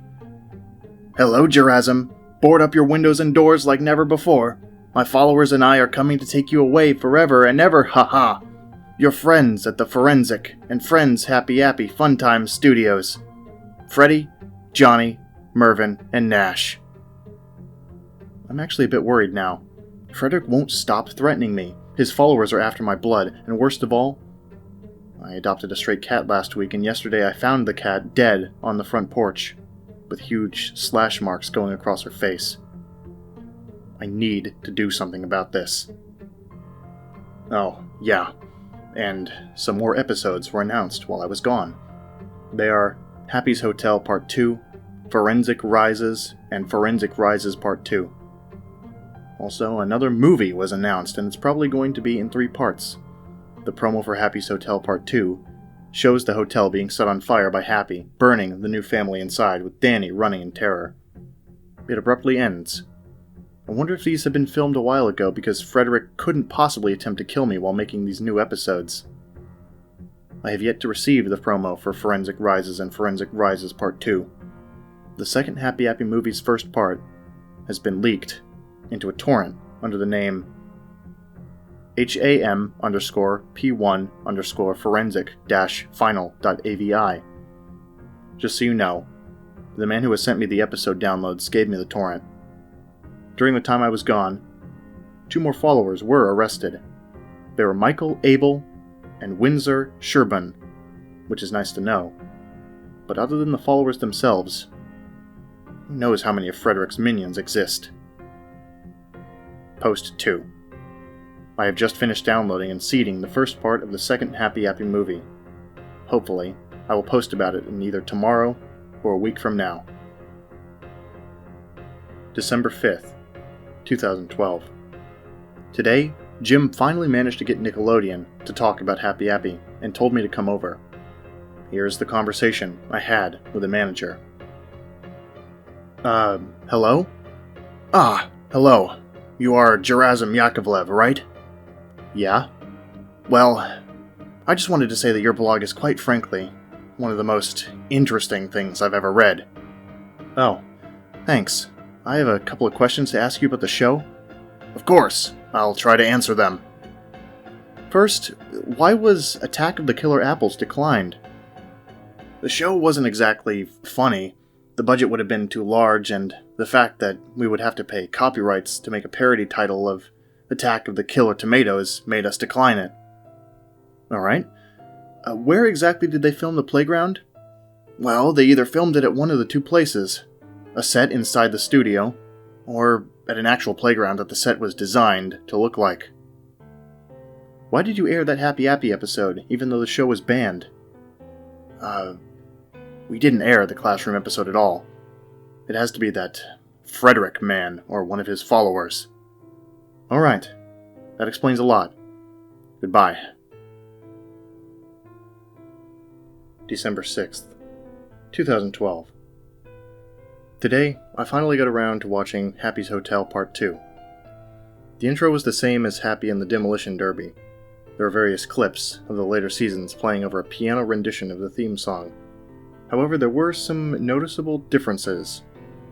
First off, the clips, which were originally all Season 2, had some Season 3 mixed in as well. Also, the clips in question were from the snuff scenes with a subtitle at the beginning saying, "Suggestion from a Russian fan." And that was very funny, Freddrick.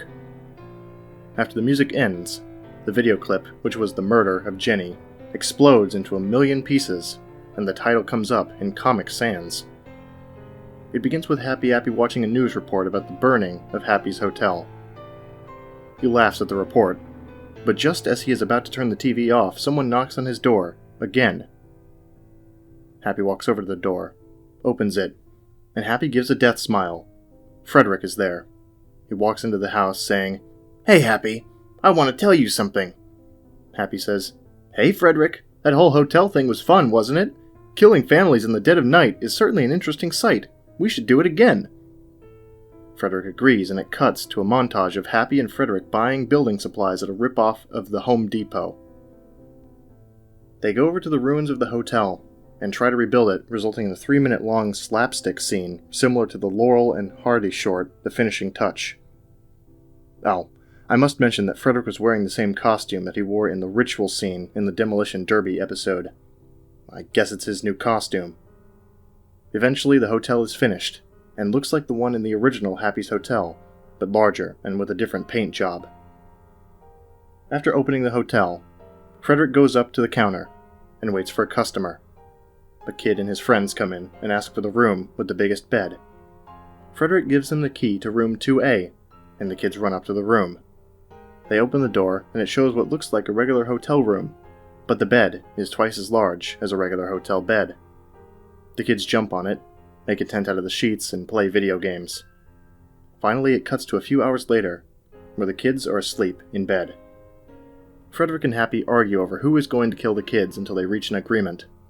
Happy will kidnap them and murder the kids in his van, while Freddrick cleans up the room. Happy walks up to the room and sneaks behind the 3 kids.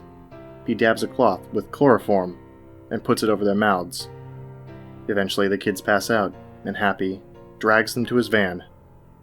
After an unusually long murder scene, which was 8 minutes long, Happy comes out of his van and does a death smile before coming back to the hotel. It cuts to Freddrick with a plastic bag full of body parts in it. He dumps them into the same metal trash can, which is overflowing with body parts. 3 weeks pass, and Happy and Freddrick have murdered around 7 families. As Freddrick grabs some coffee, a police officer comes in saying, "Hello, I want to inspect this hotel." Freddrick puts his coffee on a counter and says, "Sure thing." The officer begins to inspect various rooms, which are all clean. After a few minutes, he comes out, saying, "Alright, the hotel is clean. I needed to know this because of the various disappearances on this lot." Freddrick clearly lies. "Don't worry, officer. No one has disappeared in my hotel, so you don't have to worry about it." The police officer obviously falls for his lies and says, "Okay, that's good." After leaving, Happy comes out of the bathroom and talks to Freddrick. They discuss how well Freddrick had fooled the police officer and how they should trick Danny into staying at their hotel. It cuts to a few hours later where Danny is walking down the street where the hotel is. He looks up and sees the sign, which was changed to say, Kingsley's Hotel. Danny realizes that the hotel was on the same lot as Happy's Hotel, and decides to pay the hotel a visit. He comes in, and Freddrick is seen at the counter, but wearing only a shirt and the bulletproof vest. Also, his hair is orange for whatever reason. Freddrick says, "Hello, welcome to Kingsley's Hotel. Would you like a room?" Danny says, "Of course." and Freddrick leads him to room 1B. Danny decides to pretend he's sleeping on the bed, knowing that Happy would try to kill him. In the hallway, Freddrick and Happy talk about burning down the hotel again, if only to kill Danny once and for all. Happy sneaks into room 1A, where another family happens to be staying. He proceeds to get a lighter and throw it on the bed. Instantly, the bed catches on fire, and it cuts to Danny, who had fallen asleep by accident. The sounds of screaming, gurgling, and burning forces him awake. Danny tries to open the door leading out of his room, but it's locked. All of a sudden, the wall near his bed collapses, revealing the burning room next to him. It also drops a flaming body on the floor, setting Danny's room on fire. Danny proceeds to ram down the door so he can escape.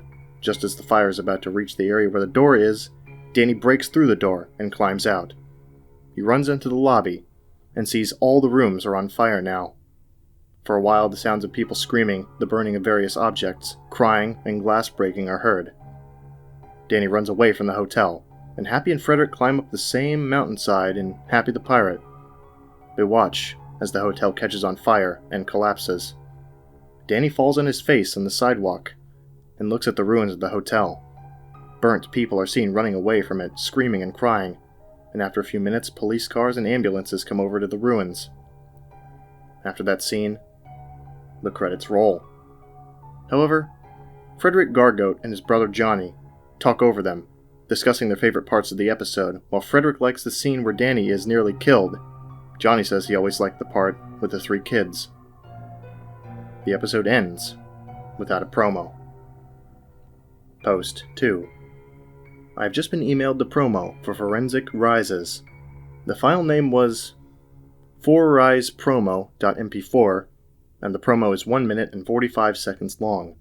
Interestingly, in the file's metadata, it was created in late August.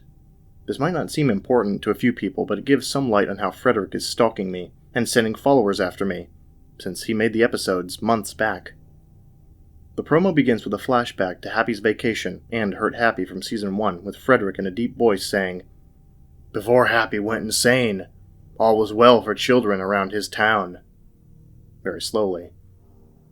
After that, Freddrick says in an insane voice, "After Happy went insane, things just weren't the same," in the same tone. It shows a clip of Happy Appy running over Miranda from Mean Miranda, a close-up of a rotten apple, and the scene where he tries to kill June. It shows Freddrick literally crawling out of a hole in the ground, rising, quote-unquote. The muddy ground and gray block near Freddrick's head could mean that he was rising out of a grave in a graveyard. The promo abruptly ends. This might be an interesting episode. December 9th, 2012. I have watched Forensic Rises Part 1. Oddly enough, the intro didn't start with the Happy Appy theme or any clips at all. It started with the promo, indicating that it wasn't a promo at all, but the first minutes of the episode. After that, it shows Freddrick being arrested by police officers. His remaining followers are arrested after. I will say that Freddrick has a lot of followers. I mean, holy shit. I counted them, and there are at least 30 followers. Freddrick and a few of the followers are taken to a police station for questioning. The video stopped and went to black, but the audio kept playing for whatever reason. The officer who arrested Freddrick steps up and says, "Hello, Freddrick Gorgote. Today we are questioning you on the illegally made snuff TV show called Happy Appy, which you have been illegally distributing to various black markets and continuing the show since it was cancelled, making 2 more seasons." Freddrick panics, and for a moment goes to his sane form and says, "It wasn't me. It was that forensic man." One of the officers rudely says, "Whatever," and another says, Hey, let's test this guy's mental abilities." A 4th officer says, "Yeah, guys, let's ask this Freddrick man about his life before the audio turns to static. The laughing of Freddrick as forensic, and the pained screams of the officers can be heard, however. The whole entire episode was about 3 minutes long, making it probably the shortest episode in the entire run of the series. There was no promo or clip for Part 2. December 11th, 2012. 3 more episodes have just been emailed to me, but I will say one thing. To whoever is mailing me episodes, I will not accept them until I'm done with the last one sent, okay? Anyways, the episodes are called Happy Appy Goes to the Circus, Redo, The Followers, and The Followers Part 2. The episode after The Followers will probably be a prequel to the second Happy Appy movie. The only one I got emailed a synopsis for was the first of the 3, Happy Appy Goes to the Circus, Redo. It was, Happy returns to the Banana Brothers circus, only to find them bankrupt, poor, and with no acts. It appears to be a sequel to Happy Appy Goes to the Circus from Season 1. December 12th, 2012. I was trying to drive to the supermarket because I've been so paranoid that I've been unable to complete any tasks if they force me to go outside. When I opened my car door, the interior was covered with blood. I looked below the seat and found the rotting remains of another stray cat. Below the cat was a note that said this: I named him Fred. Nash. It was overly disturbing, but I can't go into full detail about it. I've got the next full episode of Happy Appy, Forensic Rises, Part 2. This episode was a lot longer. While the first part was almost 3 minutes long, the second part was 55 minutes, making it the longest episode without a non-promo bonus feature. The episode begins with an odd intro. There are no clips playing, only black. Freddrick singing the theme song faintly can be heard. It fades into the title, Forensic Rises Part 2. The title explodes, letting us see the subtitle, They All Die. It fades into Freddrick, who is dressed up as Michael Myers with a Freddy Krueger glove for no clear reason, sitting on Happy Appy's couch. A distressed Happy walks into frame and says, Kids, I'm depressed today. Freddrick looks at Happy, who blandly says, I cannot seem to kill that menace named Danny. Perhaps this will be the day when I give up killing people forever. Freddrick tries to assure Happy that the next time, Danny would die painfully, and they will be able to murder children for the rest of their lives. Happy replies, Freddrick, you are amazing, and you're right, killing kids is too, well, fun to give up. Plus, there was always a certain Russian guy I wanted to kill. Very funny, Forensic. Freddrick puts on a hockey mask, grabs a hacksaw, and runs outside. He calls out for Danny, but no voice sounding like Danny's responds to Freddrick. It cuts to Danny, driving down badly green-screened footage of Times Square. This goes on for a long time, possibly beating the driving scenes from Happy's birthday.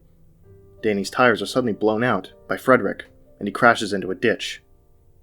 Danny's forehead is cut open, while he yells that his legs and arms are broken. Freddrick laughs and runs over there to kill Danny once and for all, but by the time he gets there, he realizes that Danny was faking his arm and leg injuries. What later occurs is a minute-long fight scene between Freddrick and Danny. It ends with Danny being accidentally knocked out by the van's door. Happy is still at home, sitting down on the couch watching TV. Freddrick walks in, carrying the knocked-out Danny.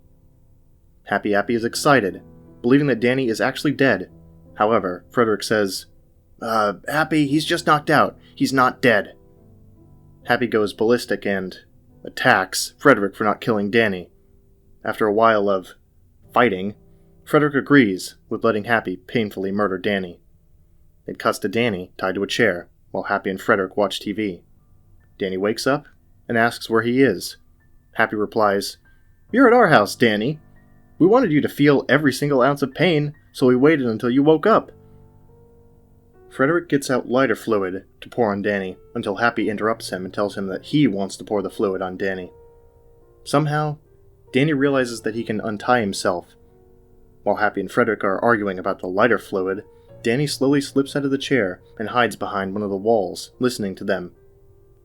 Happy finds out that Danny is gone, and begins letting out a long string of curses at Freddrick, who looks on in shock. Happy attacks him again, but this time with the intention to kill him. In self-defense, Freddrick reaches for a scalpel and stabs Happy in the eye with it, blinding him in one eye. Freddrick pulls out the scalpel, allowing Happy to fall unconscious due to blood loss. In a fit of rage, Freddrick throws lighter fluid all over the house, lights a match, and ignites the entire house. Freddrick runs out of the house and locks the door so that Happy can't get out. He stands in the front yard, watching as the entire place crumbles to the ground. He remarks that nobody can stand in his way now that Happy Appy is dead. It cuts to behind Freddrick, where the same soulless Happy Appy from the Demolition Derby episode is standing. Freddrick begins to freak out, realizing he has no torture tools to use. The soulless Happy Appy death smiles, and the scene fades out to black. Finally, after a minute, it fades back in, to show the soulless Happy, who is completely red, doing the same smile, while his eyes begin to glow white. It slowly fades into Freddrick, who is absolutely torn apart. The last scene before the credits was the charred remains of Happy Appy and Danny in the destroyed house. The credits play over the image of the soulless Happy, with what sounds like a cover of "They're Coming to Take Me Away, Haha," by Freddrick and his followers. This episode was weird and fucked up. I wonder if these events will come into play in the second movie. Until it gets released, I pray that I'm not murdered in my sleep by Freddrick. December 14th, 2012. I watched Happy Appy Goes to the Circus redo today. It starts out with the soulless Happy Appy standing over the remains of Happy and Danny. The soulless Happy's eyes and body colors slowly turn into what Happy Appy's are. And he says, "Hey kids, ignore that my house burned down and these pathetic people are dead." He walks over to his black van, or should I say the remains of his black van.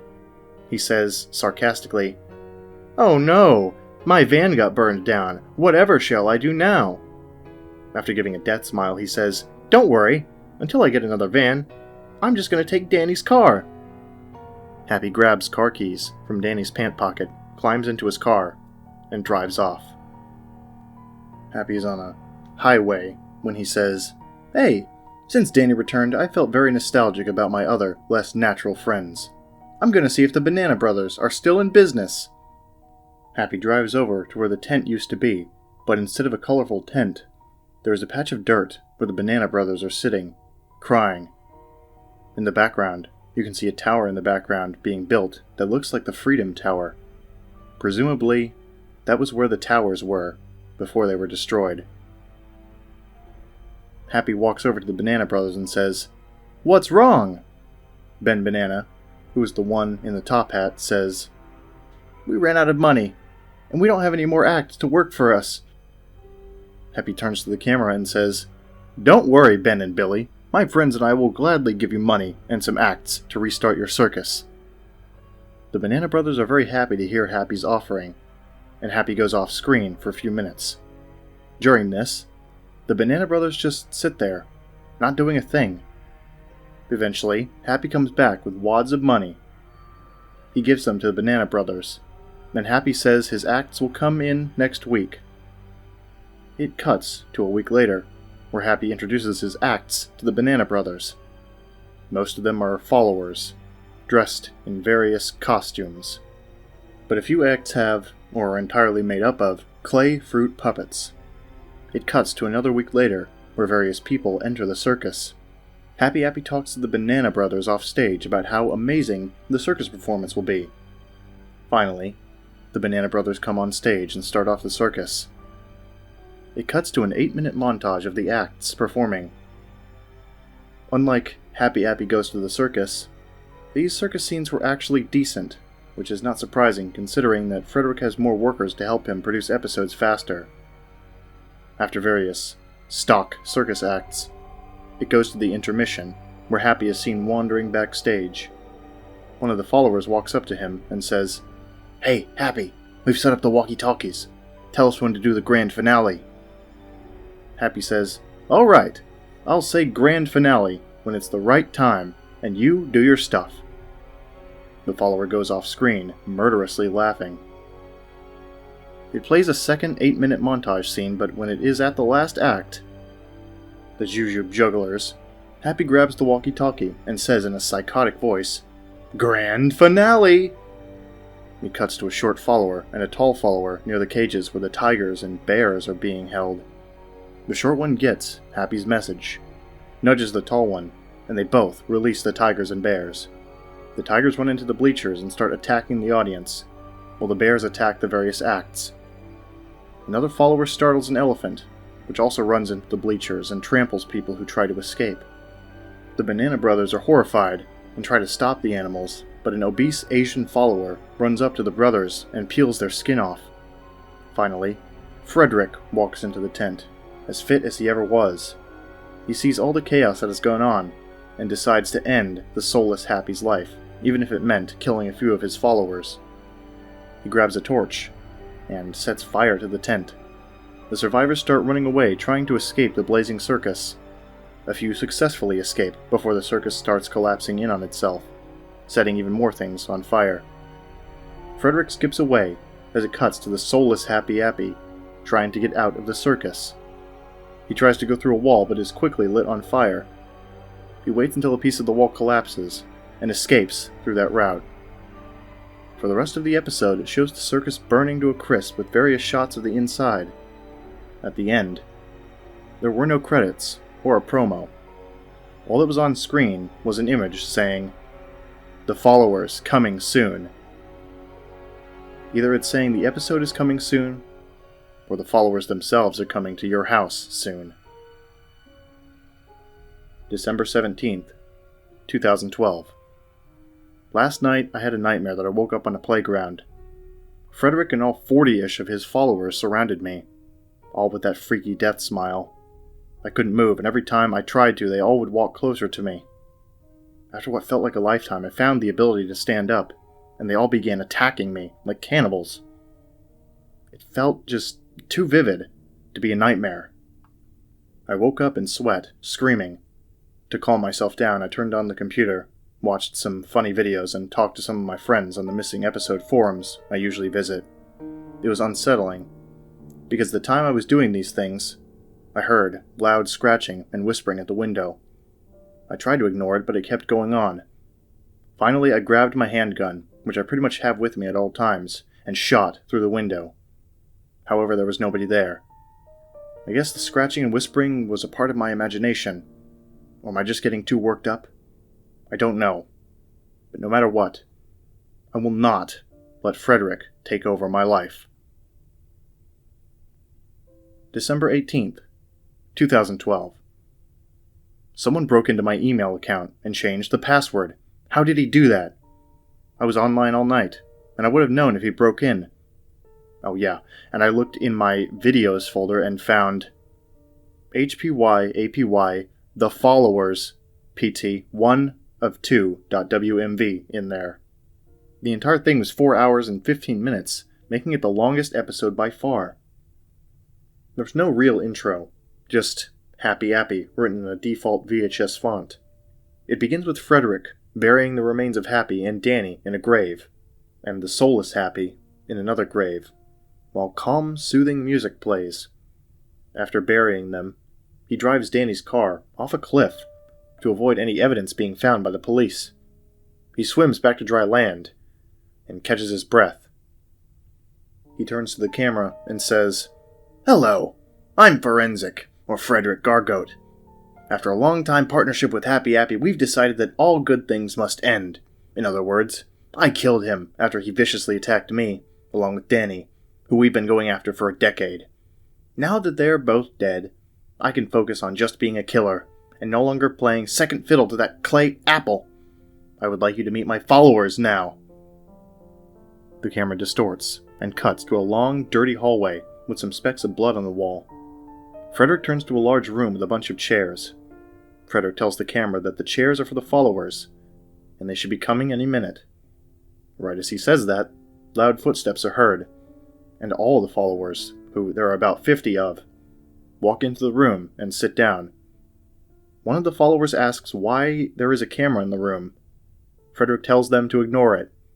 He puts the camera down and holds up a photo of me to the crowd of followers.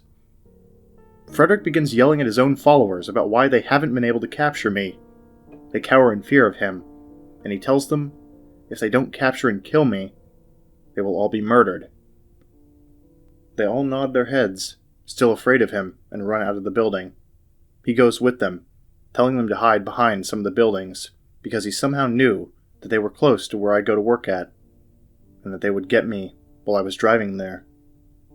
When it shows outside, I immediately recognized that they were in the slaughterhouse. Freddrick pulls out a cell phone, talking to his followers through it like it was a walkie-talkie.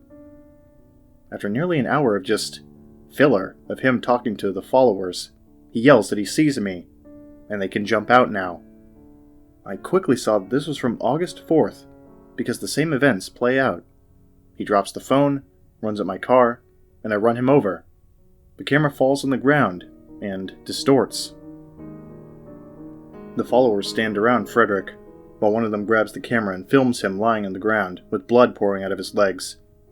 He yells at them for not jumping out when told to, and forces them to drive off and follow me to work. About 6 followers, including the cameraman, get into a rusty truck. 2 followers sit in the front, while the rest stay hidden in the back. What occurs is a long driving scene, which is odd, considering how fast they're driving. They somehow catch up with my car, without me even noticing it's being driven by 2 followers. They follow me until I get to my job at the police station, when they park the truck in a large ditch. For a while, it's them quietly looking in on random people in the building, hoping to find me in there. Somehow they don't, despite the fact I have a huge window in my office. One of the women notices the followers stalking near the building and calls the police on her phone. They quickly run off to the truck and drive off, faster than the state limit allows. They accidentally go so fast they wreck into someone else. All the followers in the back fly forward and out. Most of them die, including the man they crashed into. The camera is wrecked and displays a lot of static, but not to the point you can't tell the police arriving at the wreck and arresting the 2 surviving followers. The camera is picked up by an officer, who turns it off. And it cuts to Freddrick, who is recording himself by a low-quality cell phone laid on a table, being alerted about the wreck by a report on TV about it. The sane Freddrick resurfaces, takes off his mask, and says, "Oh my god, what have I done?" And the episode fades to black with no credits. It fades into "To be continued in The Followers Part 2." And the episode ends. December 19th, 2012. The promo of The Followers Part 2 was sent to my new email. My old one is now Freddrick's, I guess. Also, the torrent for the second movie turned out to be a fake. It begins with Freddrick narrating over footage of Happy Appy Goes to the Circus, redo, in a dark tone, and fades to black.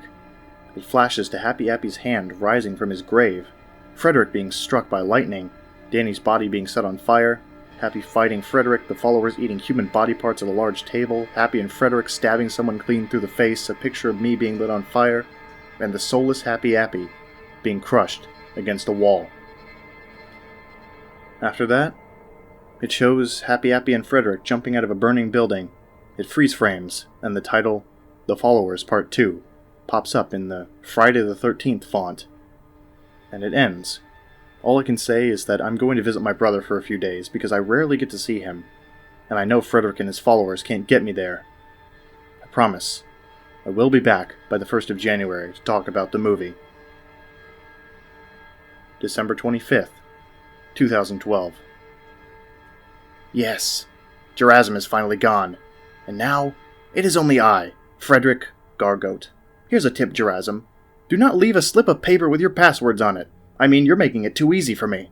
Anyways, I hope you enjoy your vacation in Russia or wherever you're going as much as I'll enjoy slicing through your chest with a buzzsaw.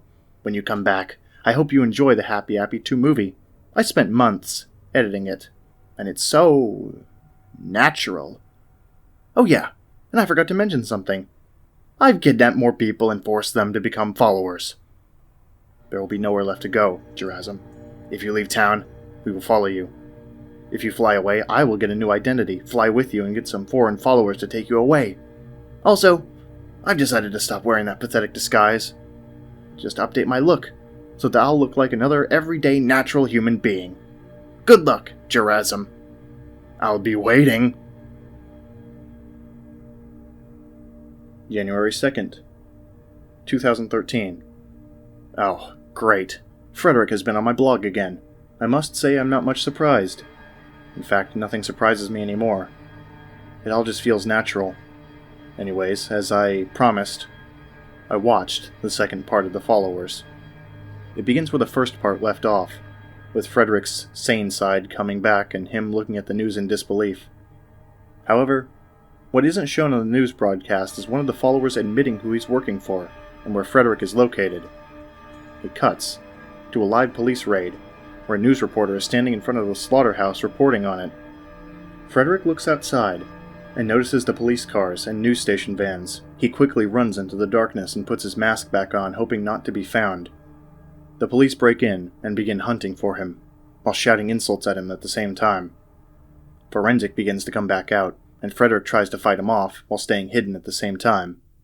Eventually, he gives out, and Forensic rises and takes out his knife, walking with a demented smirk on his face. He begins to attempt to murder the several police officers but gets hit with tear gas, knocking him out. The news report is shown recording the police carrying Freddrick's body into the squad car. Several children are seen being released from the slaughterhouse, reuniting with their parents. It cuts to live footage of one of the news reports announcing several details, such as Freddrick being the director of, quote, a rare Nickelodeon show, and him being responsible for many, many deaths over the past 5 years.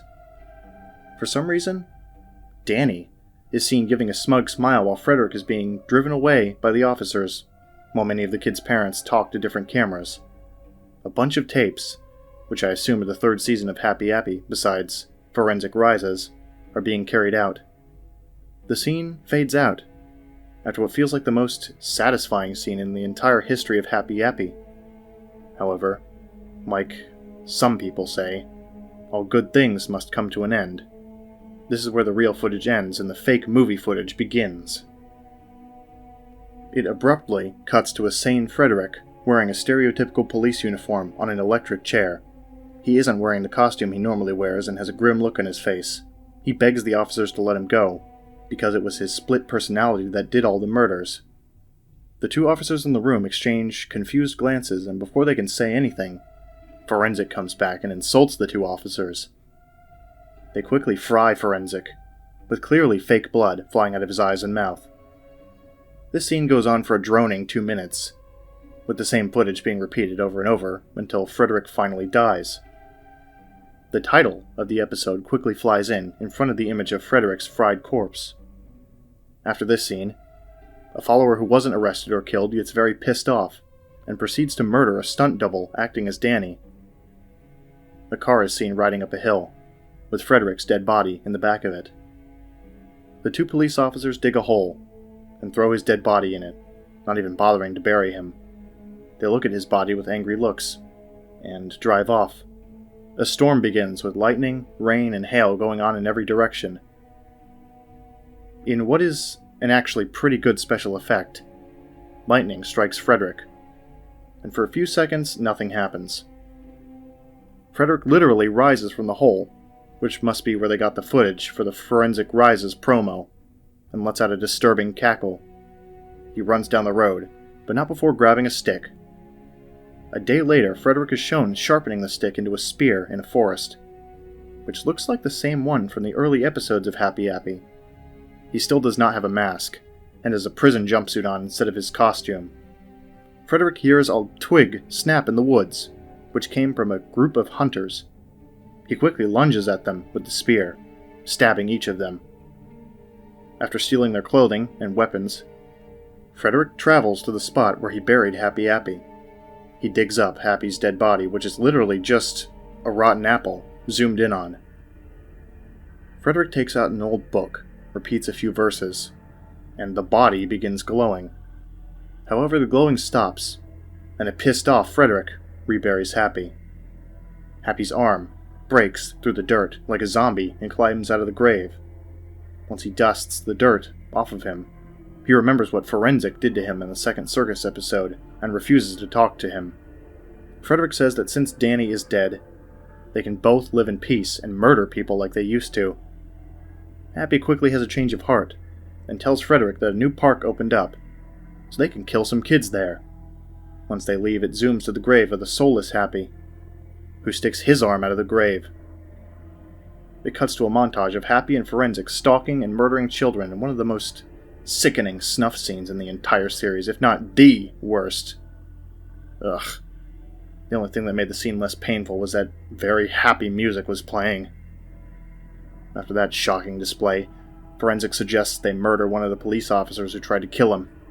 Happy agrees, and the two are seen quietly stalking one of the officers in their home.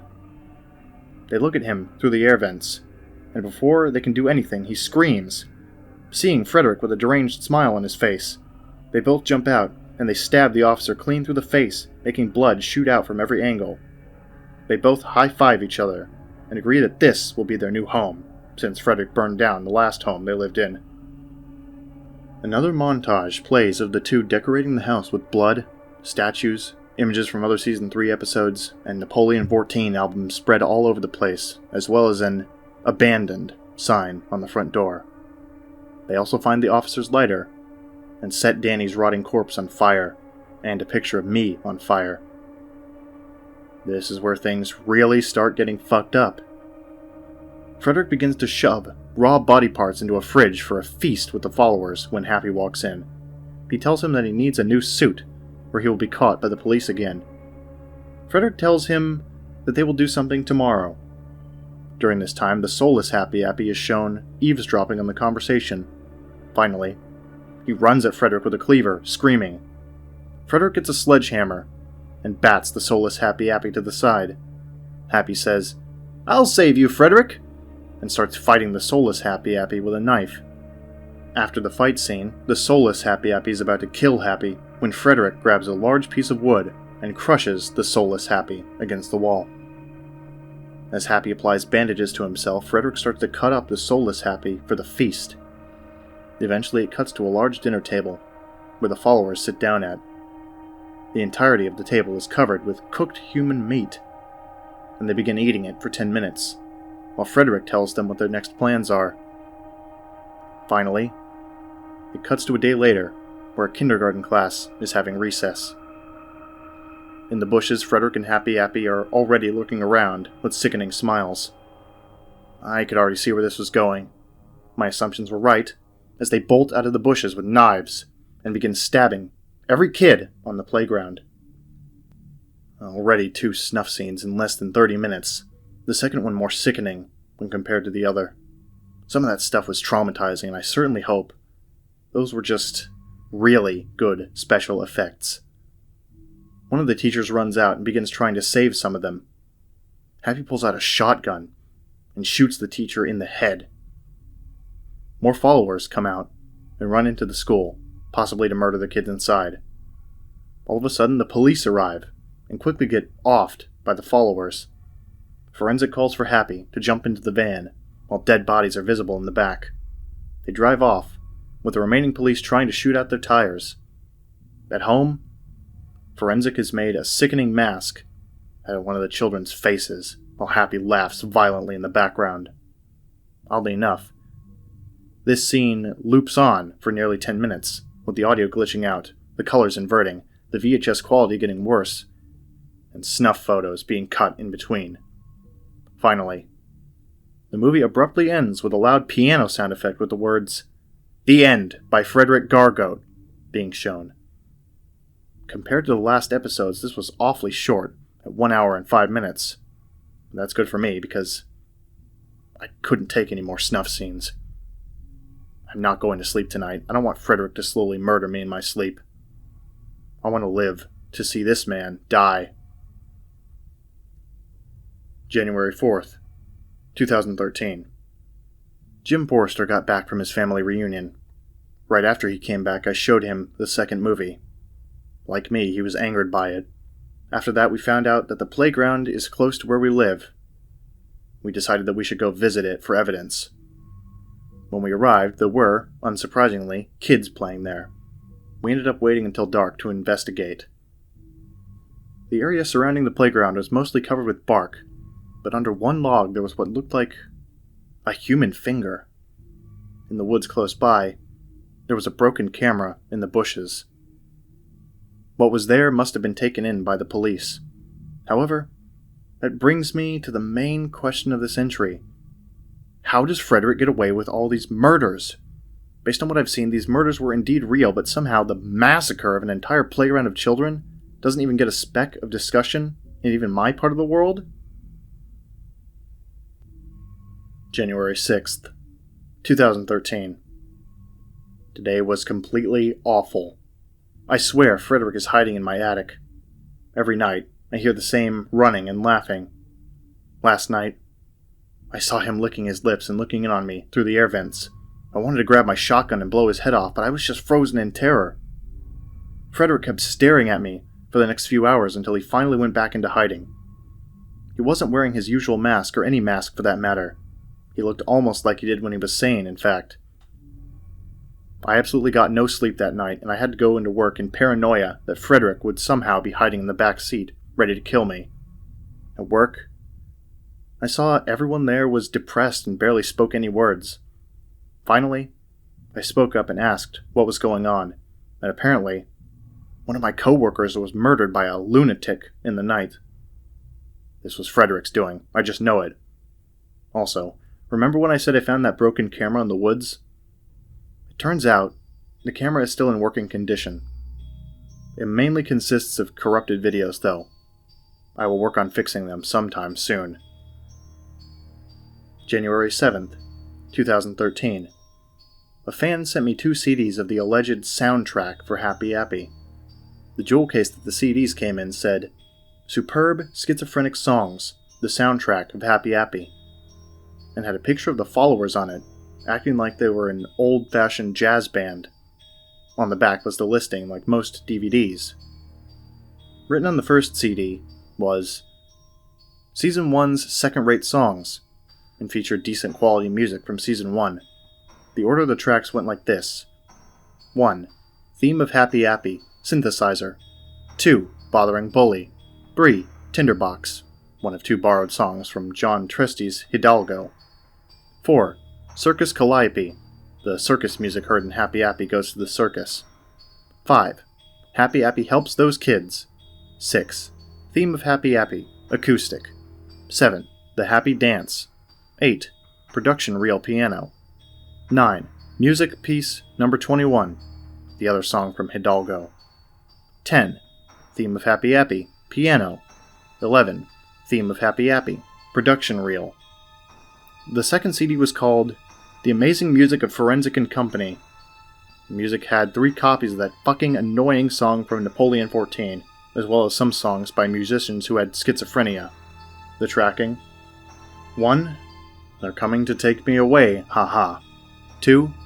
Pow talk H. 3. I whipped Spider-Man's ass. 4. Love and Mercy. 5. Window Licker. 6. Revolution 9. 7.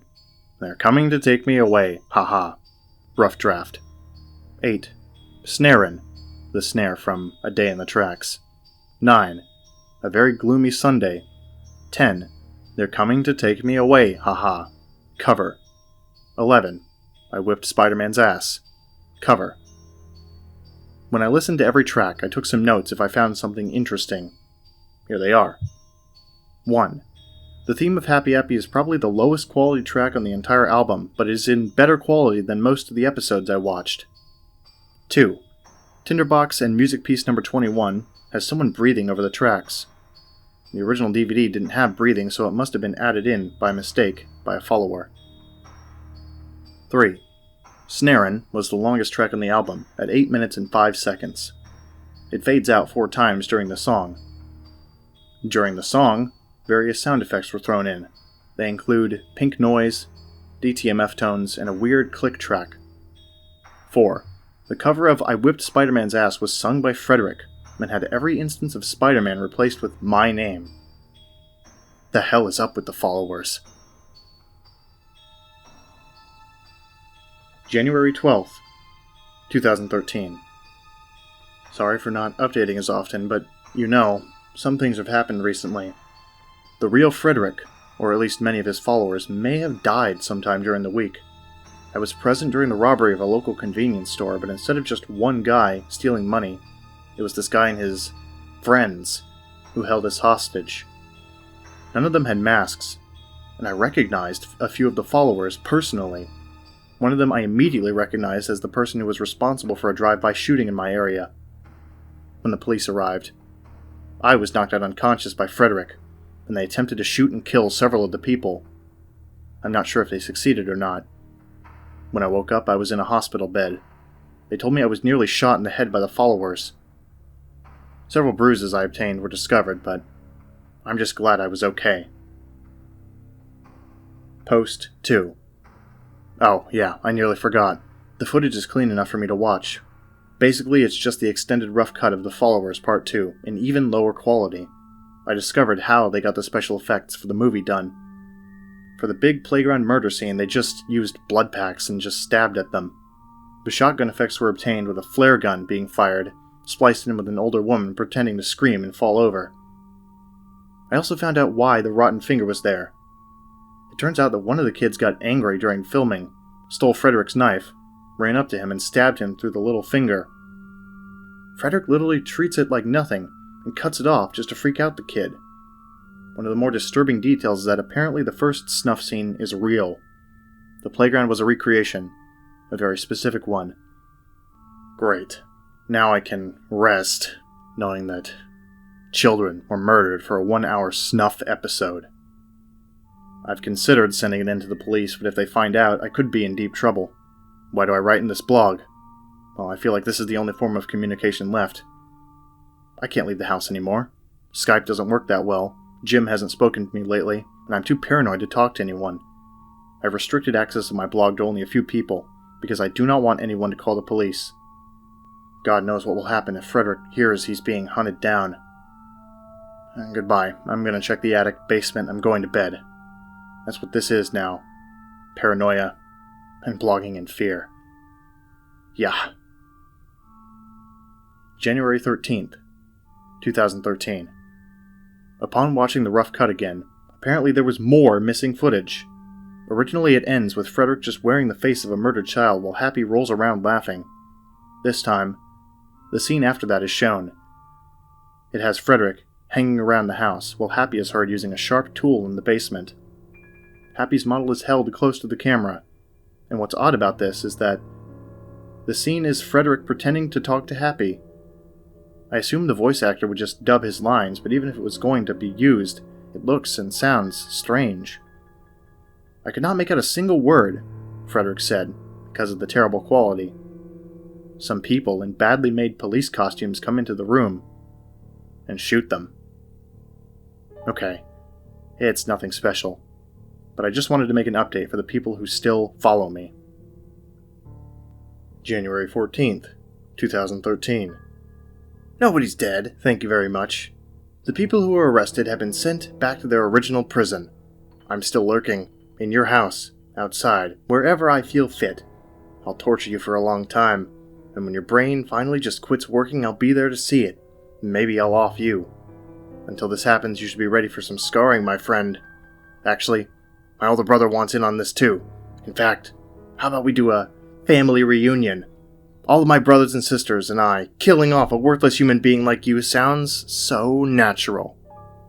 Freddrick Gorgote. P.S. Leaving the house is just as dangerous as staying, my longtime friend. January 17th, 2013. Someone broke into my computer and used each one of my accounts to send snuff videos to my friends. I just got done clearing things up with the police. On my computer, there was a text file with links to all kinds of websites, with a few that were pretty disgusting. One of the websites was called YouTube, or rather, Y0UTUB3, which I assume was intended to trick people new to the internet. It was the only one ran by Freddrick, and how he made it I'll never know. I, at first, just thought it was a website that had videos of the followers murdering people, but I was wrong. YouTube, quote-unquote, had the Happy Appy episodes, except the kid-friendly episodes, behind-the-scenes videos, and just him and his buddies stalking people. The people who registered were absolutely insane. One person had a video of him brutally murdering his ex-girlfriend in the woods and hiding the body in his friend's basement. Another had an obese Asian man in a ripped-up Wario costume belly dance to classical music. I wonder if he's the one who peeled the Banana Brothers. The worst video was a 7-minute long video of disturbing sights, such as seizure-inducing flashing, people convulsing and screeching, random cuts of children being bullied by larger kids, and old 1920s cartoons with screaming replacing the real audio. The other videos were ripped from other sites, such as a few random interviews with women, and one with an amputee breakdancing on a mat. What the fuck? On one page it was absolutely covered in red, but when I highlighted it, it had a few download links. They were all pictures, oddly enough. What was even odder is that they were all photos of Freddrick Gorgote when he was a kid. His face was blacked out, and several symbols were written on the side. The words, "Don't blame me," were written in a circle along the edges of the photo. Oh yeah, and the worst thing is that I've heard he's trying to bomb Nick with anthrax again, just a few months after he stole their signal. I hope Jim is okay, as he just got a new job there. Part 2. Good news. No, Freddrick and or his followers haven't died or got arrested. My brother just told me that he is definitely coming over sometime soon. I'm not telling you guys exactly when he'll be over, but it will be early February. Also, it happens to be his birthday today. He's turning 20. January 18th, 2013. Today, I got an email from a local fan saying that my blog was mentioned in one of the front page articles of today's newspaper. Doubting this, I grabbed a local newspaper and flipped to the front page. Although I couldn't find anything at first, I found a news article stating that the Otis lens factory had been burned down by an unknown arsonist. I read the article, and like the fan said, there was a paragraph in the article about my blog. Here's a transcript. One of the possible identities of the arsonist is famous murderer Freddrick Gorgote, or one of his followers. Gorgote, born in Maine, was the former creator and director of the cancelled noggin show Happy Appy, who decided to kill the former cast and crew of the show. This is because Gorgote turned insane and created a second season of the show about the titular character, as well as himself, under the identity Napoleon, killing people. The whole story of how Happy Appy was created and cancelled, as well as the murders that Gorgote had done, can be seen on a blog dedicated to the show, ran by Russian-born Gerasim Yakovlev. January 19th, 2013. Remember when I told you that I would be watching the second Happy Appy movie? Well, I finally managed to spare enough time to watch all 3 parts of the movie, over 3 days. I'll watch the movie, as it is over 5 hours long. The movie begins with stock footage of a film leader. A scream is heard as soon as the leader hits 2. After that, the text, "The Happy Appy Movie 2, Part 1, Freddrick Forever," flies towards the screen and begins to spin around whilst flashing various colors, trying to give the viewer a seizure. Eventually, after a minute of flashing, it goes to black for a couple of seconds. It shows a clip from every episode of Happy Appy ever made, including the nice ones. In the background, faint chanting can be heard. This goes on for 5 minutes, until it shows Freddrick on a couch in the police officer's house. On the coffee table was the mask that he made in The Followers Part 2. After 2.5 minutes of Freddrick watching an unknown TV show, Happy walks in frame and says, "Hey Freddrick, you know that just killing kids is getting boring, right?" Freddrick says, "Yeah, we need to do something so epic that everybody in the world would love us." Happy says, "Well, I don't know what we can do." They think for a minute, and 3 seconds, before Freddrick says, I know! He whispers to Happy, and Happy laughs. It fades out and cuts to a polluted forest, where the Asian in the ripped Wario costume is seen meditating. Freddrick walks up to him and slaps his stomach. He wakes up, and says, "What is it, leader?" Freddrick smiles and says, "Hey, Janto, I want you to kill someone. Just pick some average Joe or Jane from the street and mutilate him or her. After this, give the body to me. I have a plan that will make us world famous." The Asian man laughs and runs away. He is seen hiding in an alleyway between an Italian restaurant and a condemned warehouse when a kid starts to walk along the street for no reason. When no one is looking, the man grabs the child and proceeds to take him into the warehouse. A 4-minute-long snuff scene happens. It was too brutal to go into detail, just like the one in The Followers Part 2. After this, Freddrick is eating dinner when the Asian man comes in with a bloody trash bag. It cuts to the Asian man clearing off the table and dumping various body parts on the table. Only the backs of Freddrick and the Asian man are visible as they talk about their great plan for 10 minutes. To put it in short, they had 3 stages in the plan. The first involved blackmailing various people around Aberdeen, including a certain Russian man with the body parts of the kid. The second step involved going around and committing arson by destroying various buildings.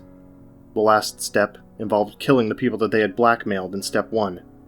It cuts to an 11-minute montage of Freddrick and his followers going around, putting various packages in people's mailboxes. Even though it was very grim, seeing the followers trying to stuff a big package into a small mailbox is hilarious. For example, one follower tears the package while trying to fit it into the mailbox, while another ends up having to tear the other letters in the mailbox so that the package can fit. It cuts to a day later, where the pond, where Happy drove his van into in Happy's parlor, is seen. It turns to show Happy's van near the edge of the pond. Happy is seen reading the newspaper and fishing when he sees the article on the body parts. Glad to hear that Freddrick is killing again, Happy drives over to his house in a 3-minute scene. During this scene, the back of the van isn't as bloody as it normally is. Freddrick is seen watching TV when Happy comes in and says, "Hey, Freddrick!" Freddrick runs over to Happy and hugs him for whatever reason. After that, Happy says, "We need to murder kids again, like we once did." Freddrick chuckles and tells him the plan, but in a much shorter time. Happy says, "Wow, this plan sounds amazing. So, are we on step 2? Freddrick says yes, and takes Happy to his basement. It is full of old furniture, with a large table in the middle. On it was a map of the town that they were living in. For the next 9 minutes, they look over the map and decide what building to destroy. They decide on 4. 1. The Otis Lens Factory. 2. The John Wilkinson Summer Camp. 3. The Big Blue Alma Barn. 4. The police station. Happy remarks that they can't do all of these alone. It cuts to Freddrick going around and recruiting more followers. These followers include a man who served in the Rwandan genocide called Quasi, a Swedish man called Axel Johansson, 2 Russian brothers, Arkady and Boleslav Popov, Reagan Quirk, and for some random reason, my high school ex-girlfriend, Clara Romanov. This goes on until 99 minutes and 50 seconds in, where it cuts to text saying, "Part 2 coming soon," for 10 seconds. January 20th, 2013. I watched the second part of the Happy Appy movie 2 today. It began with 10 seconds of static, and after the static it shows the title for the second part, called Trying to Save Aberdeen. Like the earlier part, it started to flash and spin around for a minute. Afterwards, it shows Freddrick, 2 unknown followers, Arkady Popov, Happy Appy, and Quasi in a van, driving for 5 minutes on various highways and roads. Playing on the radio was an electric guitar rendition of the main theme. Finally, they reach their destination, which is the Otis Lens Factory. Freddrick says, "Well, let's go ahead and destroy this place. We do want to make Aberdeen a safer place, no?" Happy decides that he shall burn down the factory, and Quasi gives him some matches. As Happy enters the building, he notices that there is someone there. After lighting a match, he throws it on a wall, setting it on fire. All of a sudden, an unknown shape knocks over Happy. Happy says, "What was that about?" And the unknown shape says, "This is revenge!" As the fire grows, the light reveals a real orange on a stick with eyes and a mouth carved in. It had ears and a nose, which are actually from a Mr. Potato Head. The orange says, "I'm Otto Orange, the brother of Octavius and Oscar Orange. I've come here to kill you once and for all." What happens is a 3-minute fight scene which consists of a follower battling the 2 puppets against each other. During the fight, the fire grows, making parts of the roof collapse. Finally, Otto Orange knocks Happy out, and Happy's puppet is seen with bruises. Otto picks up a glass shard, and right before he kills Happy, Freddrick runs over to the blazing factory, screaming at him. Freddrick tackles the orange to the ground and stomps on him, crushing the orange for Otto's head. Freddrick picks Happy up and runs away from the factory before it collapses in on itself. After that, it cuts to a still shot of the factory collapsing as the 6 men drive away in the van. This goes on for 1.5 minutes before it cuts to black. The rest of the part was the 6 going around to the 3 other locations and destroying them by either explosives or fire.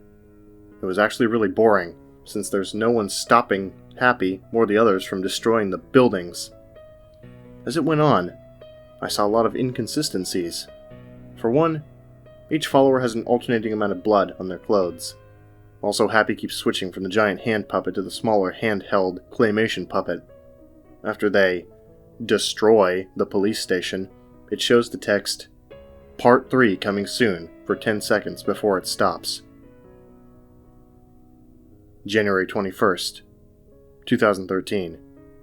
I barely managed to watch the third and last part of the Happy Appy movie 2. Unfortunately, I'm not feeling well, so I'm going to have to offer a somewhat quick description of the third part. Like usual, it shows the title, which was called The Satisfying Killer, flying up to the screen and trying to give the viewer a seizure for a random amount of minutes. This time, the seizure part took up nearly a quarter of the running time of the video. After that, it shows a montage of the people who got the body parts, which lasted for half of the video, doing their everyday stuff. After a minute of showing the person, the follower descends from the darkest area of the room and proceeds to murder them in possibly the most brutal of the snuff scenes. Since some of you guys have emailed me for better descriptions on these parts, I'll tell you some of the murders in this montage. Just don't ever expect for me to do it again. The first murder had the follower initially kill the victim by cutting his head open with a handsaw with blood and parts of his brain pouring out on the carpet. After the victim dies, the follower starts ripping off various body parts with the handsaw as well. Another murder had a follower shoot the victim at point-blank range with a large revolver. You can see the head wound in grotesque detail with the damaged brain clearly visible. A murder, near the end of the montage, shows the follower light the victim on fire who tries to put the fire out. She eventually dies, and you can see the body burn for the rest of the scene. Almost jokingly, the follower proceeds to put marshmallows over the woman's body. Oddly enough, I wasn't included in the montage until the next scene after that, which could be the most pathetic attack done by the followers. It showed me, quote-unquote, quite clearly wearing drag from behind. Eventually, a lot of followers storm into the room and rip the man apart like they were a bunch of zombies. After this, the last quarter of the video shows the followers and Happy Appy having a party because they killed everyone that they hated. The scene, to be honest, was somewhat funny. Janto and the dwarf follower, who was sitting on his lap, managed to break a chair just by sitting on it. Reagan was trying to breakdance while drunk. 2 followers, one towering, one bony, were trying to make each other laugh by gurning. And Freddrick was biting on balloons and exaggerating the effect of being blown back from a balloon pop. The credits show every crewman who worked on the episode, as well as the victims in Part 3. For some reason, I think that Forensic Rises, and The Followers, and the second Happy Appy movie were reversed in order. While the Happy Appy movie is just about, well, the Followers fucking up shit, Forensic Rises and The Followers Part 1 and 2 is more like a movie, with a less boring plot. I wouldn't be surprised if this was a mistake on The Followers' part. If I ever make an episode order, I'll mention this. January 24th, 2013. I'm happy, but I'm not at the same time. Things seem to be returning to normal in my life.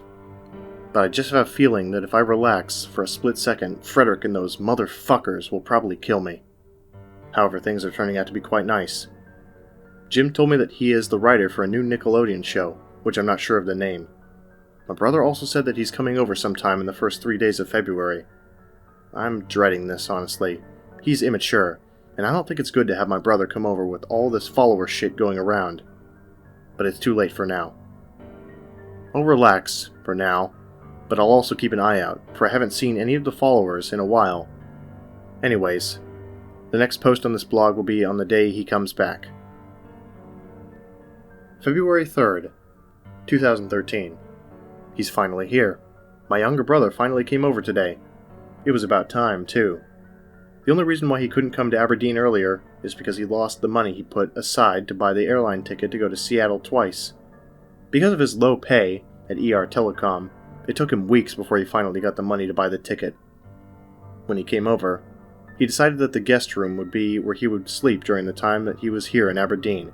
To be honest, Vladimir might be staying over permanently. I was actually dreading this since he first came over. To be honest, he's quite nice, but he's kind of immature too. Because of this, we often got into fights as children.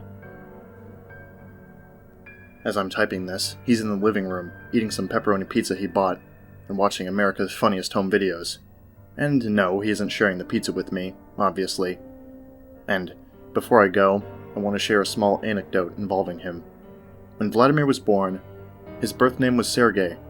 In 2000, when he was 7, our parents became proud supporters of Vladimir Putin, who had just become the Russian president.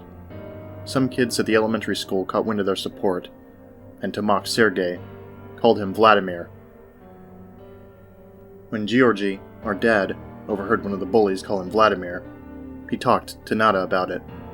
They decided to get Sergei's name changed to Vladimir because it was better sounding. I, personally, don't like his name change, but whatever. February 4th, 2013. I had to delete a lot of Happy Appy episodes because of obvious reasons. Luckily, I saved them to a few discs and hid them in a small box. Also, here's a fun fact. Apparently the name of Season 2 was The Sad, Happy Pincushion Show, and according to a few sources, the original masters of Season 3 were named A Fun Time with a Sad Apple. Freddrick's alias was Angel G. Howler, for the cut of Happy the Pirate that was hacked on Nickelodeon. Not sure why he chose these random-ass names, but what do you expect from a man who's that insane? Anyways, we just got back from eating some groceries and fast food. This is the first time in a while that I've left the house besides for work and picking up my brother. We're watching a DVD of The Simpsons now. Not very interesting, I know, but I am just so happy that this might be over. I'm still keeping an eye out, so don't think I have my guard down. The laptop's battery is going dead, so I have to charge it up. I'm signing out. February 5th, 2013. Thanks to Happy Appy and the followers, I got into an argument with Vladimir yesterday. He was being an immature brat, which I don't really mind as much as I used to. However, when he teased me about watching the Happy Appy episodes that were in the box, I got pissed off at him. I told him to never watch the episodes unless he wanted to be stalked by a bunch of lunatics who were ruled by some German schizo. To try to calm me down, Vladimir said that he was only joking about the episodes. This pissed me off more, for one of my pet peeves are jokes that take it too far. After telling him that he shouldn't come over to my house, he called me an asshole and stormed off to the guest room. I seriously hope he matures more in the future so that shit like this can stop. It looks like I'll have to wait for a couple of years for that to happen. February 6th, 2013. God fucking damn it! I should have fucking known that the followers were going to do something like this. Okay. A few minutes after Vladimir came over, I had a very strong feeling in my gut that Freddrick and his followers would do some fucked up thing to him, and guess what happened? They kidnapped him last night. A few hours ago I woke up and went to go check on Vladimir. However, he was nowhere to be seen. When I went into the guest room, I saw that it was completely trashed, with a few blood splatters on Vladimir's bed. On it was a note from 6 of the followers. To Gerasim. Remember when you said that you wouldn't stop researching Happy Appy and you shot and killed Tor when he told you to stop? Well, I'm sure you're going to oblige to our warning now because we've kidnapped your little brother. If you promise to stop researching Happy Appy by deleting your blog, destroying everything you own to do with the show, joining us and helping us kill the remaining cast, we will promise to never inflict harm on you or your brother and bring him back in the process. However, I know that you'll decline it, since you're more belligerent than all of us. So every day after you get this message, we'll cut your brother on various parts of his body until he dies from blood loss one day. Once we know he's going to die, we'll do an amazing live stream on that YouTube site. This will make every member on the site go after your blood. Will you destroy all evidence? Join us, save your brother, and experience the joys of murder? Or will you attack us again and watch him die? The time is ticking, Gerasim, so choose wisely.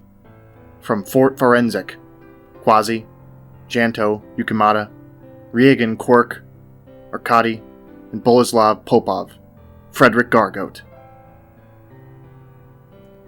That's fucking it. Thanks to fuckhead Freddrick and his brainwashed followers, I simply can't research Happy Appy anymore. I mean, God knows what will happen if I decline their offer. Even though it promises the return of my brother, I don't want to accept the first option, to be honest.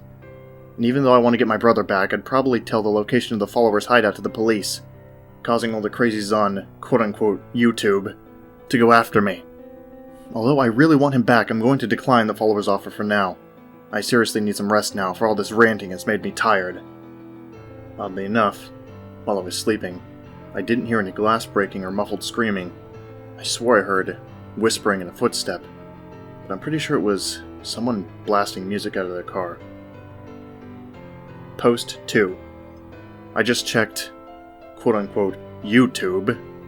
There's no sign of a live stream, but Freddrick is using it to alert some of his followers. I have absolutely no fucking clue what to do. Also, I'm going to talk about the Jeffrey in the picture.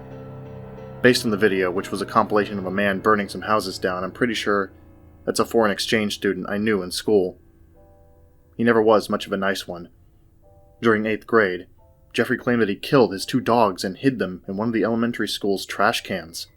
He also claimed that he loved to read books about serial killers, especially ones on Ed Gein. Jeffrey finally got expelled during 9th grade for trying to cut off the hand of a classmate that refused to buy drugs that he owned. Damn. That's twice that someone I used to know in high school has become a follower. I'm signing out, and I'm going to think about how to make things right again. February 7th, 2013. Okay, that's it. I've had enough of Freddrick's tortures. I mean, he's just trying to mess around with my head, right? In fact, he probably is. Do you want to know why? A day ago, Freddrick uploaded a fake video to quote-unquote YouTube, showing me typing a blog post on Happy Appy. The fake me was killed so that he can dupe his followers. How low? I'm gonna be honest. I'm terrible. That's right. Yeah, I'm terrible. What have I done that's amounted to anything? Why didn't I just stop researching Happy Appy? Ever since I watched those episodes back in 2011, my life has spiraled out of control. If I had never watched that DVD, I would have just been a normal guy. But no, I had to look into what I shouldn't look into. What have I done to help? All I've done is help Freddrick Gorgote get back into killing again. And to kidnap my brother. I didn't even stop. Even after being warned. And hey, you know what?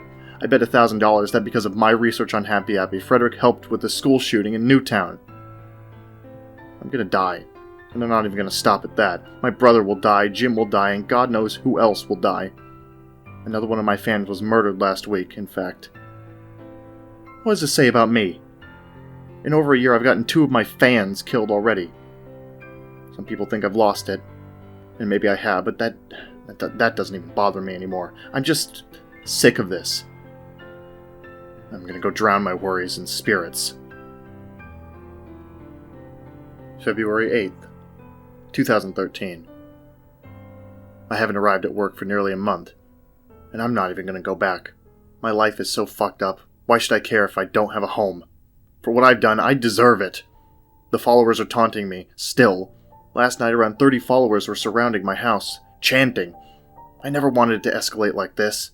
I just thought Happy Appy was a cool little thing I could research, but no, I didn't think that the show's fucking insane creator would stalk me and repeatedly ruin my life.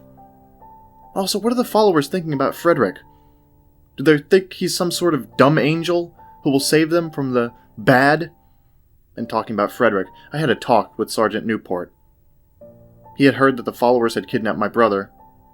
To help me find him, he rounded up 30 members of the police department, as well as Faulkner, to search out and destroy the followers. Even though it's nice to see the followers are in greater trouble now, there's one huge problem with destroying the followers. We don't know where the hell they are. Even if we find out where they are, they'd probably just kill Vladimir. I guess we'll have to wait until we get another clue. On a slightly good note, quote-unquote YouTube went down last night. I bet it was either the authorities or a follower fucking up the server. And you know what? That's it. I'm done. That's all I have to say. Please stop following me, or you might be next to die with that fucker in his retarded brainwashed group's hands. I honestly can't believe that the fate of my brother is resting on a bunch of donut-munching police officers who probably have no idea who Freddrick Gorgote is. They aren't gonna fucking save him. They will die. He will die. I will die. Everyone I know is going to fucking die because of my actions. I hope you're happy, you goddamn schizo. February 9th, 2013. I'm a fucking mess. Ever since my brother was kidnapped, I've spent nearly my weekly paycheck on alcohol to try and drink the whole abduction thought away. Soon I'm gonna run out of money and spend the rest of my life as a hobo. Even if I end up homeless because of my drinking problem, I will never join the followers. So what if those fuckers scratch him up? Vladimir's pretty tough, I think. So it'll be some time before they give him back to me. God damn it. I feel like every time I say something that I hope will happen, it doesn't happen at all. It's because I'm a fucking failure who likes to stick my nose in things that I shouldn't know about, and you know what? I'm joining the followers so that I can get my brother back. Yeah, Freddrick, you didn't expect that, did you? Well, guess what? The first person related to Happy Appy that I'll kill will be you. Sure, you'll be saying, "You can't kill the leader of the followers." How about you shut up, you Nazi piece of shit? You worked on, nay, directed the noggin version of Happy Appy, so your murder is way past due. And I'm gonna fuck you up. First, I'll bring you to the most abandoned place in Aberdeen and strangle you. Once you pass out, I'll do to you what you have been threatened to do to me. Unlike what you plan to do, however, it'll be 10 times worse. Not only will I film the thing and give it to every black market, but I'll make your followers feast on your goddamn flesh. It's just like that bitch who owns PETA, but more suitable to your standards. Once you die, your brainwashed zombies will recognize me as their new leader. And I'll bring your group to the ground. Try to get around that. I deserve to be locked up. You hear me, Newport? I want your slacker cops to lock me up for the rest of my life. Treat me like the followers don't exist and I'm completely fucking insane. Don't end my life short by giving me the death penalty. No, just throw me in jail. I can get what I deserve. Bypass the judicial system. Make a kangaroo court. I don't care how you do it. February 11th, 2013. To everyone who was worried about the last post, I've calmed down for the most part. Also, I have some good news for once. We found out where the followers are hiding. It was around 6:30 in the morning when I got a call from Newport. He claimed that he managed to kill one of the followers and that I should come over to the police station. After getting dressed, I made my way over to the station.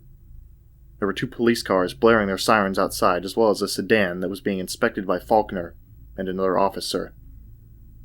I made my way into the station, and I saw Newport inspecting the body of a man who had been shot in the chest. The dead man had held an AK-47 and a pistol. I asked Newport what had happened. He told me that at 6:15 a.m. the man had come into the station, brought out the AK, and tried to shoot up the place. However, he was killed a minute later by Officer Shepburn. Newport told me that I should inspect his body for any clues on who he might be. I proceeded to check the overcoat he was wearing and found 3 clues. The first was a letter written to him by Freddrick Gorgote. To Dudley Franken. Gerasim has now got 32 policemen to stop us with. Even though some of my minions have doubts, he's just chickening out. He should be a tough guy and fight us alone, or at least with a friend of his. And I'm gonna see that happen. I want you to kill some of the policemen that Gerasim got. Take the video camera that Quasi gave you, and film the entire thing. I want to put it into Season 4's first episode, Happy's Fun Riot. FG. The second was an old camcorder. It was recorded in Super VHS, so I will watch the contents of the tape when I get the chance. Finally, the third clue was the envelope that the letter had come in. I read it, and I found out that the followers were hiding out in the Gorgote farm all along. I honestly should have known that they were going to use the farm as a hideout, but oh well. Since we know the address of where the farm is, we're going to have to go across the country to Maine so that the followers can be ended once and for all. I honestly don't want to risk my life to watch the followers end. I've already risked the lives of 32 policemen and my brother because of the followers, and I don't want to risk mine. I almost want to keep out of this raid entirely, but I'm getting my brother back from those cultists, no matter what. Goodbye, my readers. I'll return in a week or so. February 14th, 2013. We're now at Portland, Maine. The Gorgote farm is about 100 miles outside Portland, meaning we're going to have to get some fuel at the gas station. We couldn't bring our weapons on the flight, so the state police have given us a lot of weapons that we need to use if we want to permanently disband the followers. The laptop needs to be recharged.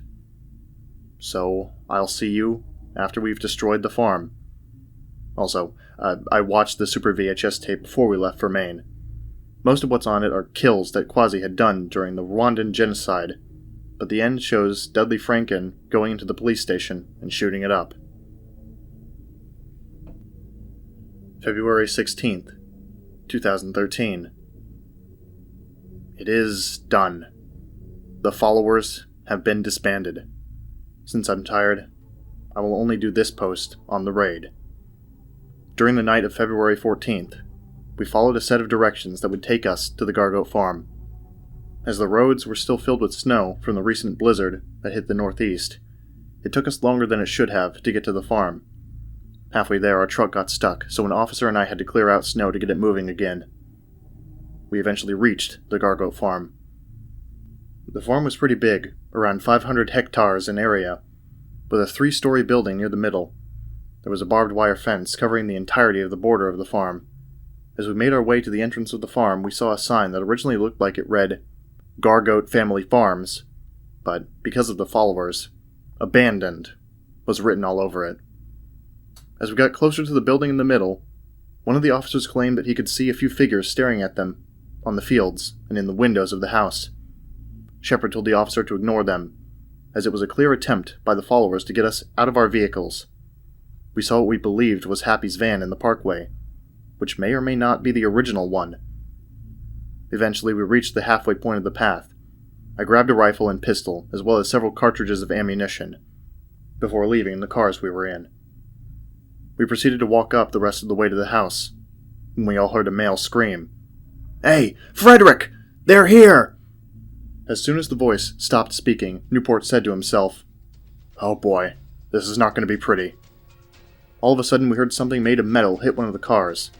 The only female officer to join us screamed that it was a grenade, and all of us ducked, as one of our cars blew up, alerting even more followers.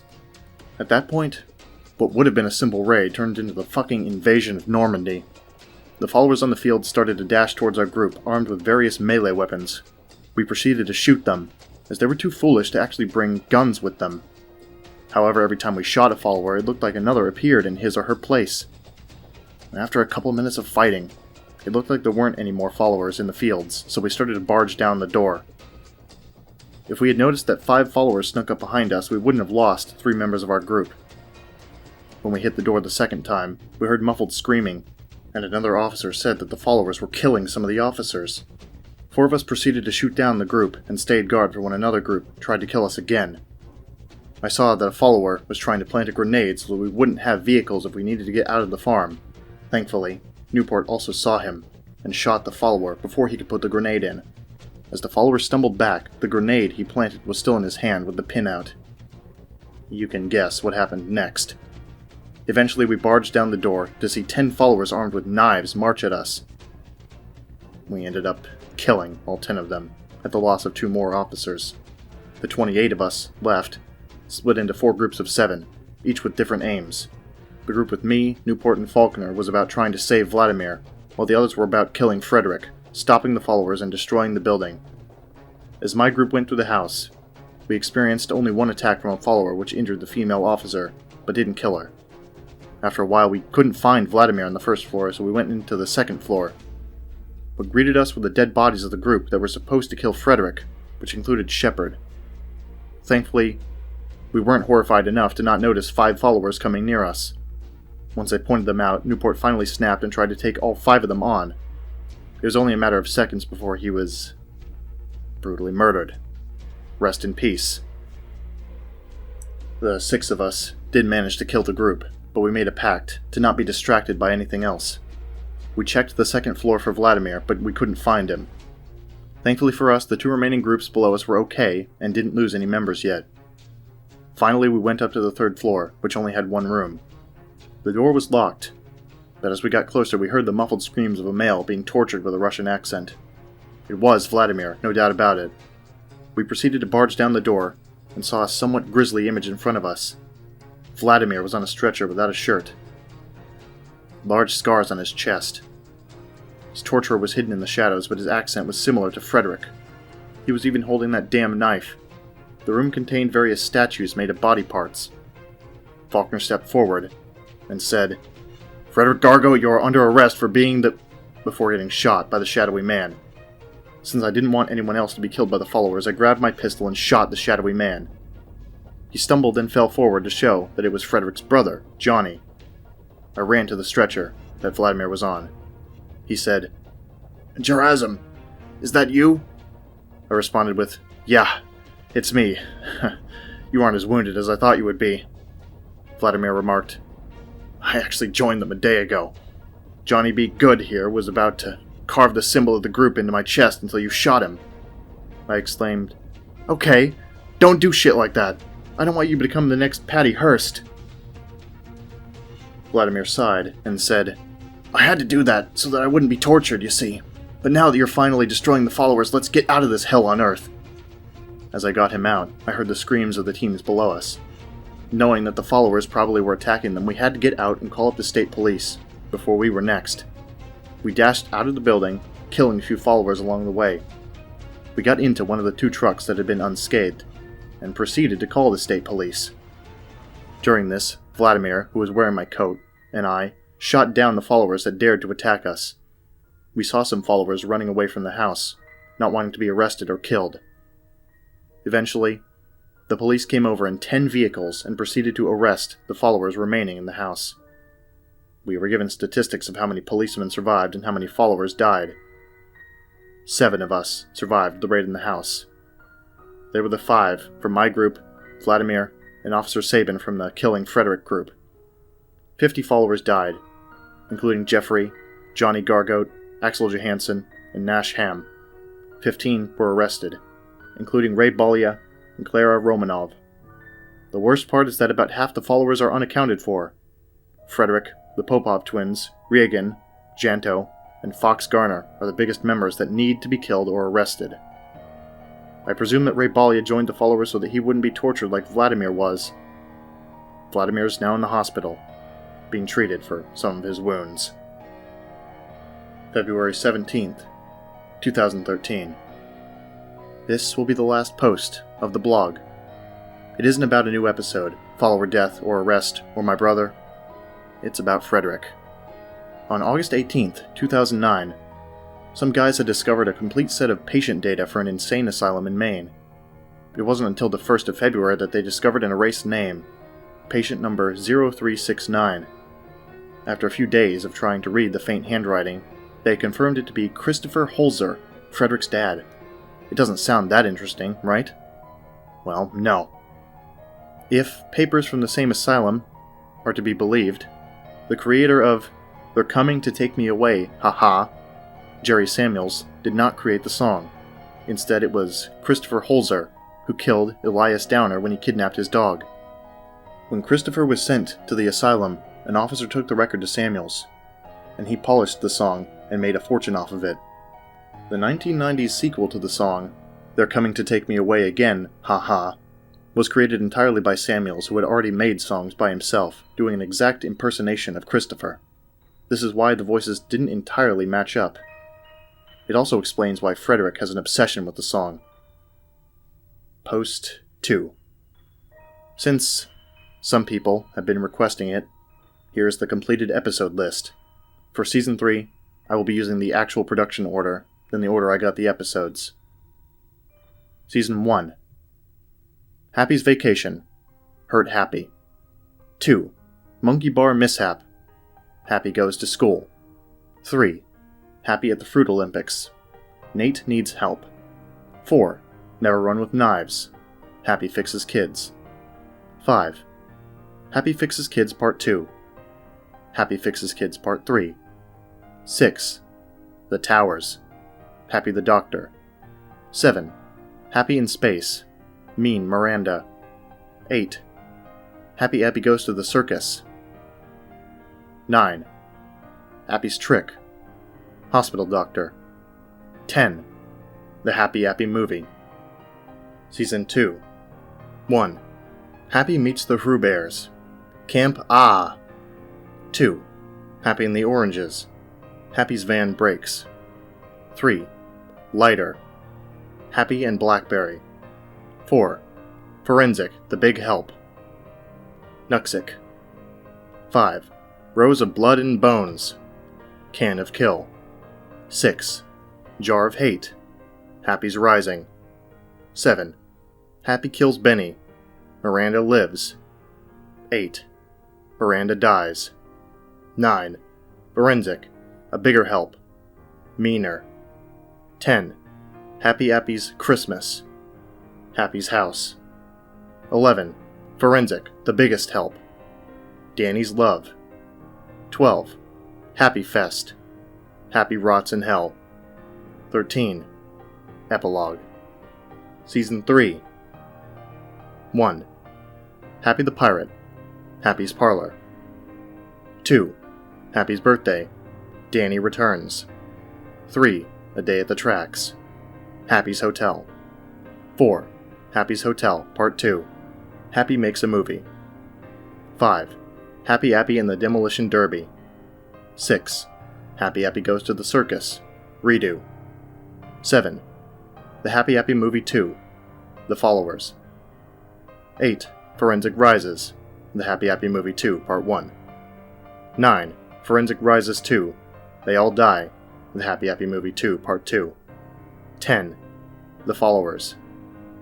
The Happy Appy Movie 2, Part 3. Season 4. 1. Happy's Fun Riot. Not publicly released.